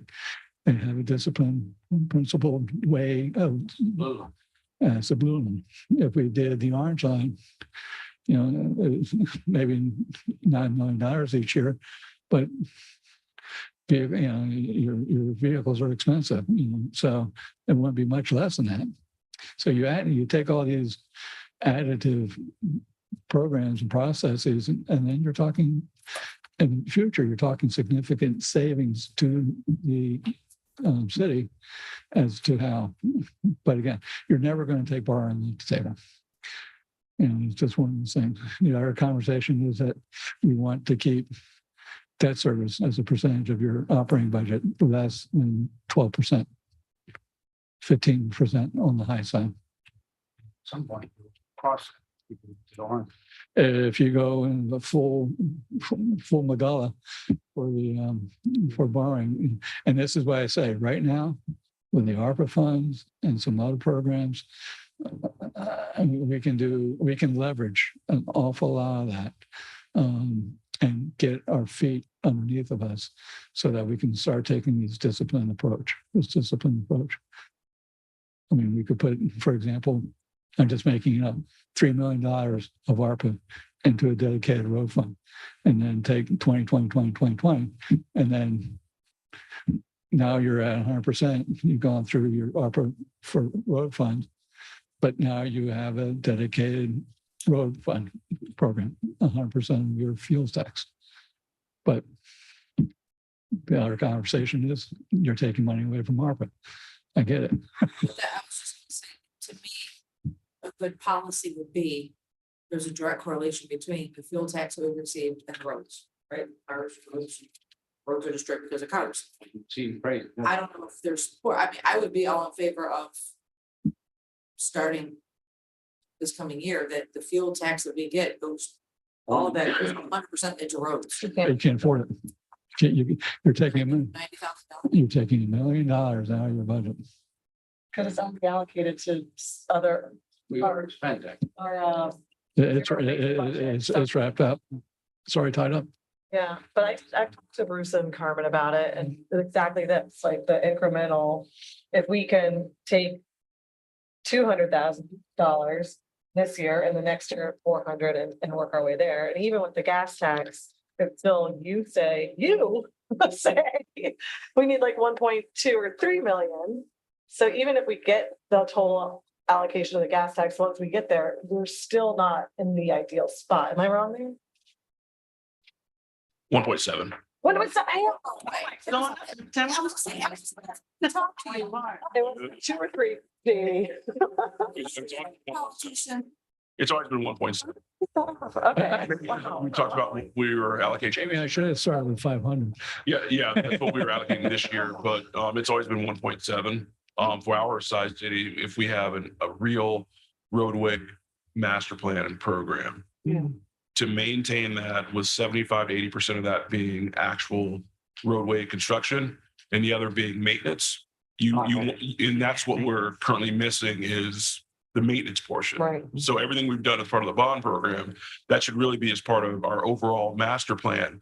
So we know that coming up in 7 or 8 years, we're actually looking at doing different preservation methods. So our roads can actually last a lot longer than we're doing instead of just doing them once and watching them deteriorate until you reach that point where now they can't be milled and resurfaced. Now you have to actually address your base, your subgrade, everything else because it's all bad.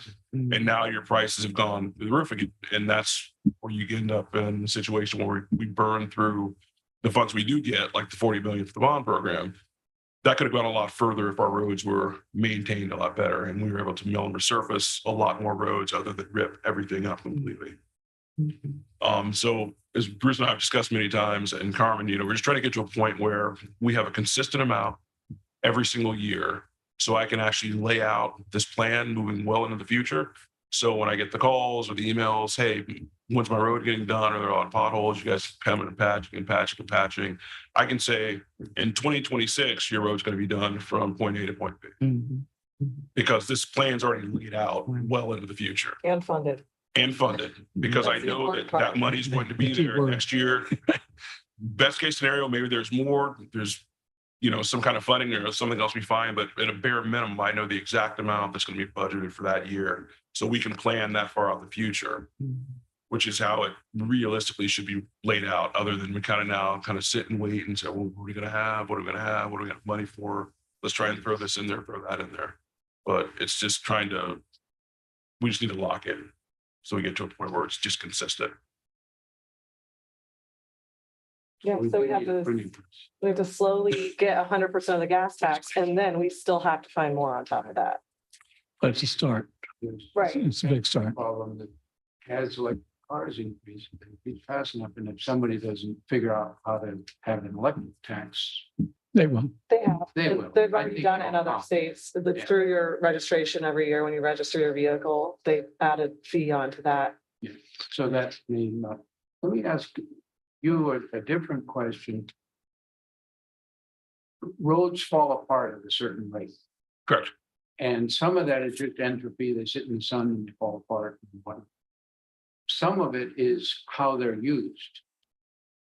Is there much difference if I let the road sit and nobody drives on it at all? Does it last twice as long as if I'm driving cars over it, or if I'm driving cars plus trucks? Where I'm getting at is, After the trucks, the more damage. I would assume heavier the trucks, the more damage. Probably to some extent, the faster the trucks go over it, the more damage. Maybe. Yeah, and realistically, they average 25, but they say 20 to 30 years is about the lifespan you get out of a road after it's been paved through the end of its useful life when it needs to be redone again. Depending on obviously what kind of road it is it an urban collector? Is it, what the actual roadway classification is and what kind of traffic is actually on that road? It depend on how close to 20 that is versus how close to 30 that is. But they usually use 20 to 30 as a good. And so some of that 20 to 30 variability is, does it get rained on a lot? Does it get beat on this? And some of it is how much does it get used? Correct. So a roadway like say Dixie or Federal, you're gonna, Ain't gonna last long. it's not gonna last as long as one of our interior neighborhood roads where you basically just have local traffic and people going through there to get home and go to work every day. And the traffic is much lighter there, as well as the speeds are lighter. There's not as much use. What's going on in my head, which is probably weird, but are there ways that we can, through policy, the more that we get Commissioner Diaz to ride his electric bicycle on the road rather than me driving my Hummer on the road, do we get any benefit out of that? In addition to whatever other benefits there are, shifting modes of transportation, but do we get a lifespan of the road benefit? My guess is you get some, but not a lot. Because they fall apart on their own, whether you use them or not. Correct, because especially down here with the weather we have and the rain and just the heat. Your environment's gonna play a big effect on that as well. But I don't really know how I would quantify or The use aspect, although you could argue, I mean, from what I've understood from you, the big deal is if water gets underneath them, you got a problem. correct, and that's where with a lot of the potholes you see in the city, when the roadway starts getting alligator cracking or just starts to get to a point where now you have It's leaking. moisture leaking into your subgrade and into your base, that's where it starts to kind of form voids. That's where the asphalt starts sinking. That's when you start getting potholes. And when you get to that point that it's actually penetrated your base or subgrade, that's when you're looking at an actual reconstruction and no longer doing a mill and resurface, because milling and resurfacing, that's not going to do anything. And does the development of leaky cracks, does that have anything to do with the usage? Yeah, that's just age, usage and age. Yeah, but the difference is age, we can't do anything about. Usage, we might do speed limits through this, through that, the other. That's what I'm wondering. Is there any mileage there to? I would have to look further into that because I'm not sure how I would really, like if we're looking at a particular roadway and saying that this is the kind of traffic that's typically on this particular road versus this road, and then looking at how those two roads age, and then kind of comparing the two year after year. We did the whole PCI study, pavement condition index, Yeah. and we're going to continue doing that every other year or so, just to make sure we're monitoring how these roads are wearing. And there's a number, there's a magic spot that, you're kind of coming down from a fresh paved road, going down the scale.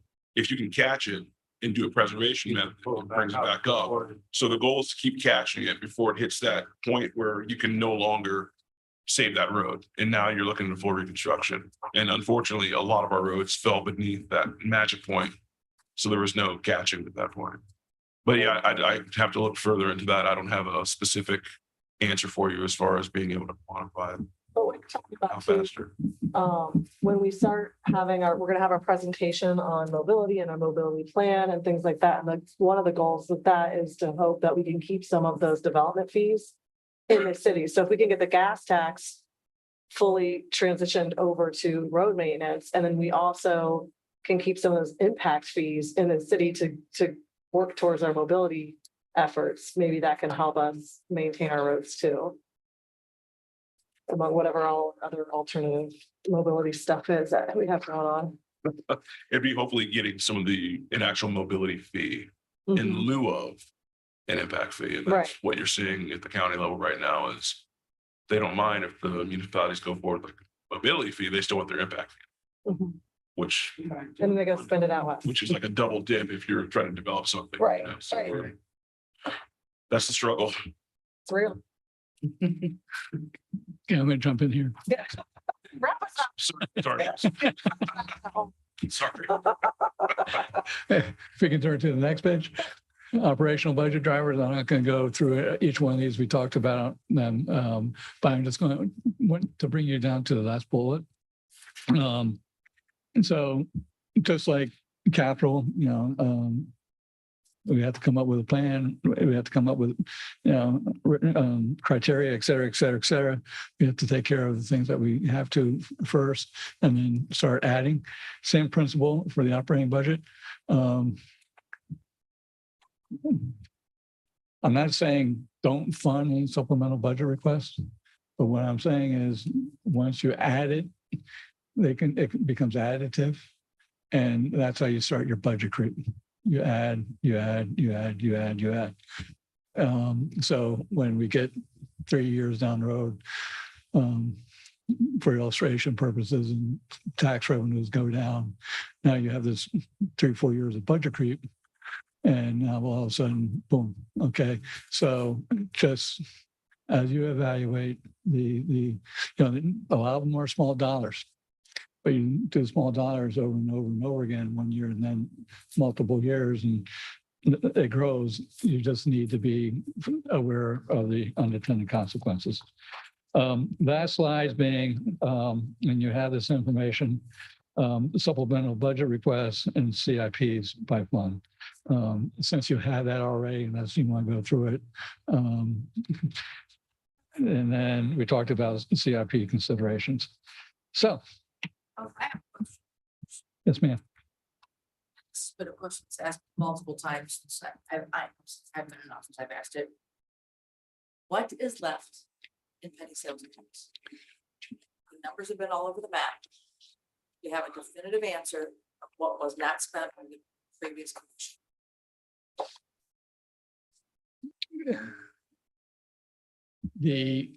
And I don't have the numbers right, unfortunately, off my head, but a couple of things. The mayor, previous mayor came up with a pool $6 million. So that's where the $6 million number came from. Unfortunately, that number did not include, so for example, the $2.5 million that we just appropriated, or you just appropriated for the Bohemian. So there were obligations that were put against that $6 million. So that $6 million was not a $6 million figure. I think when the numbers that I provided you, it was like $2 million, 2.3, $2.4 million. Just trying to think back to, and don't take that to the bank. Well, that's what I've brought this up to the CM several times. I've got 4 different things that I've shown her that in a year and a half I've been in office have all been supplied to me, and none of the numbers are the same and none of them match. Well, you're also talking about time series because we get revenues coming into that fund. We also have expenditures that are going out of that fund. So you're looking, Debt service. no, well, no, the debt service, and there is another issue. The debt service was earmarked to come out of that penny sales tax. Okay, we haven't been doing that because there's been sufficient fund balances in the operating funds to protect the penny sales tax. If we can update on what has been spent and what is left, Yes, we'll give you Yeah, that's not a an problem. update. thank you. I have one last question. So I know you're warning us not to take the little bit of money that's left over and use it on all the supplemental budget requests we can have. But do we have a number? So with all this whole packet, with the 3% raises, with all the, increases that we're dealing with, of the 1.2 million increase that we got last year, how much of that is left after all of this stuff? is accounted? Was it So not? we have $500,000.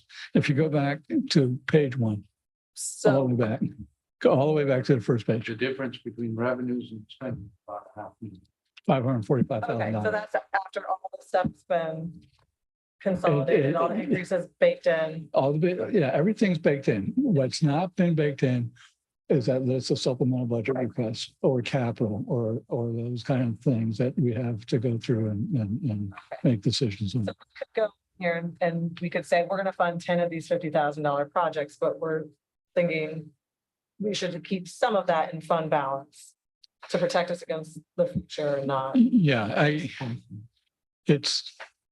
I'm sorry, did I cut you? No, Okay. Again, it's easier to take a little bit more of a prudent approach than try to cut dollars from the operating budget. You know, the city, like, again, you guys weren't here 3 years ago, but trying to come up, I think it was about $500,000, $600,000 of money to take out of the budget because we just couldn't balance the budget. It's a very, very, very difficult conversation. Time expenditures. These are not, Like, and that's what I'm talking about, budget creep. You put it into your budget, it's in there next year. the windows for the library, That's $50,000 a year, for how many, 5 years.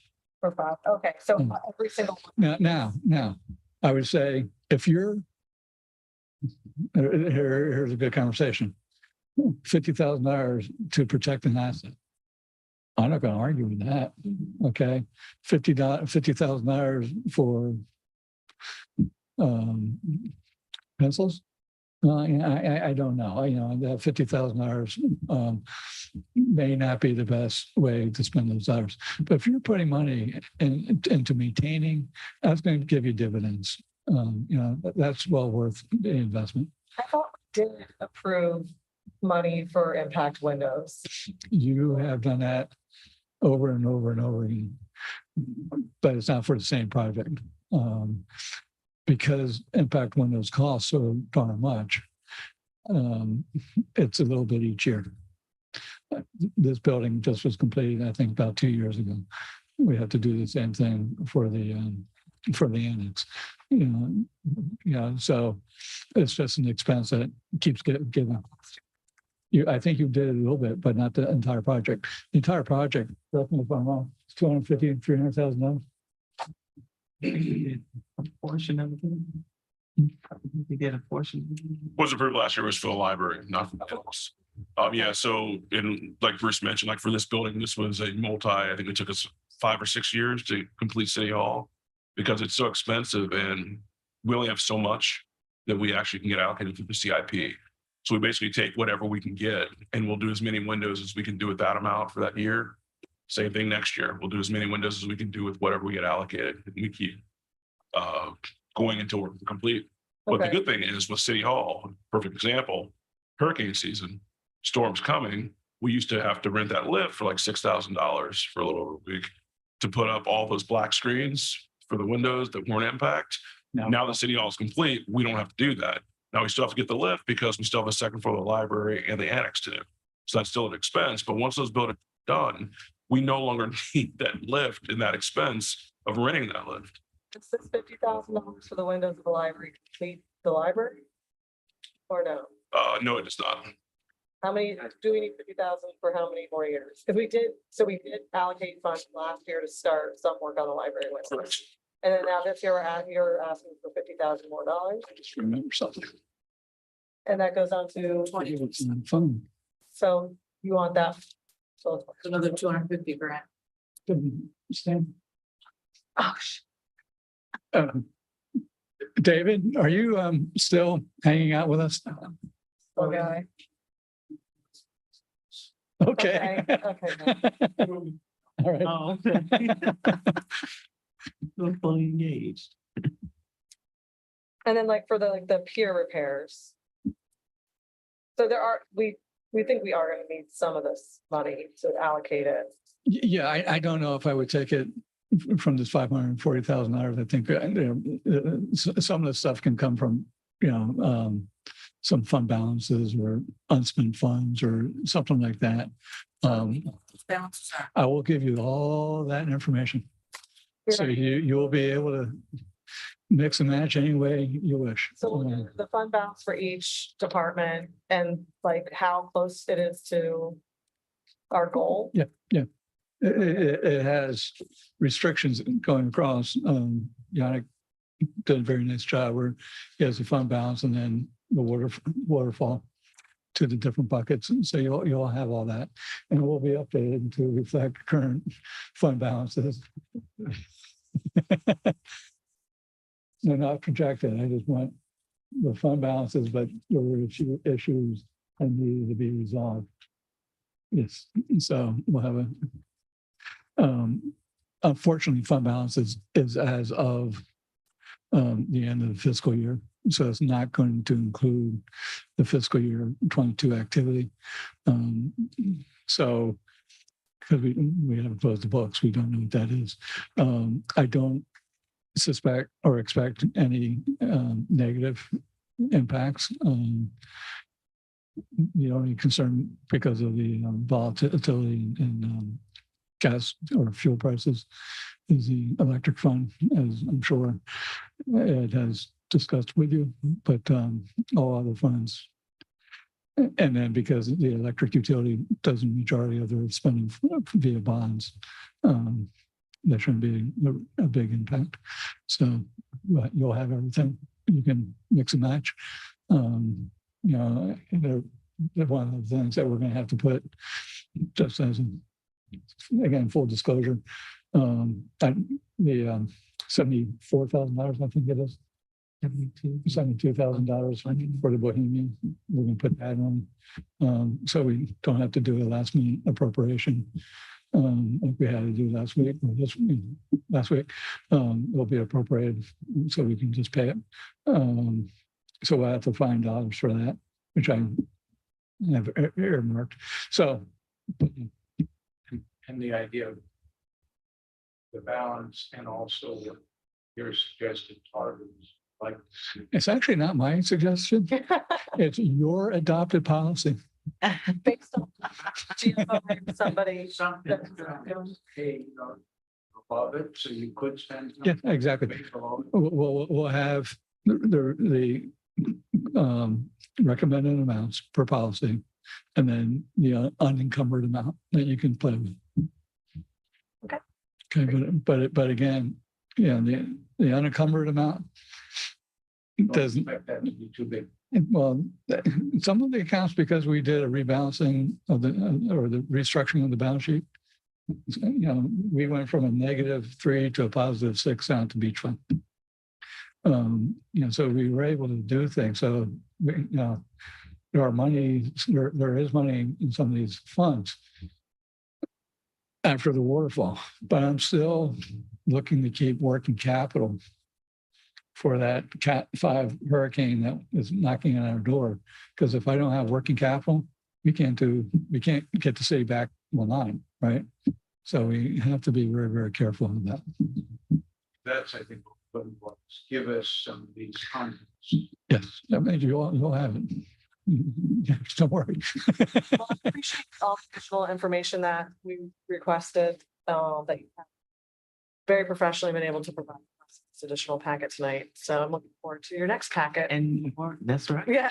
More Yeah. Are we ready to go? Anybody? I think we should take some insight talk. I think we should hang out for 6 more minutes. So A motion to adjourn. Or do we need a motion? We need a motion? it's a You do workshop. not. It's a work session. Just turn off the mic. We're out. Okay. Thank you very much. I appreciate it. You think? Thank you to all of the staff that, you know, I think we're all learning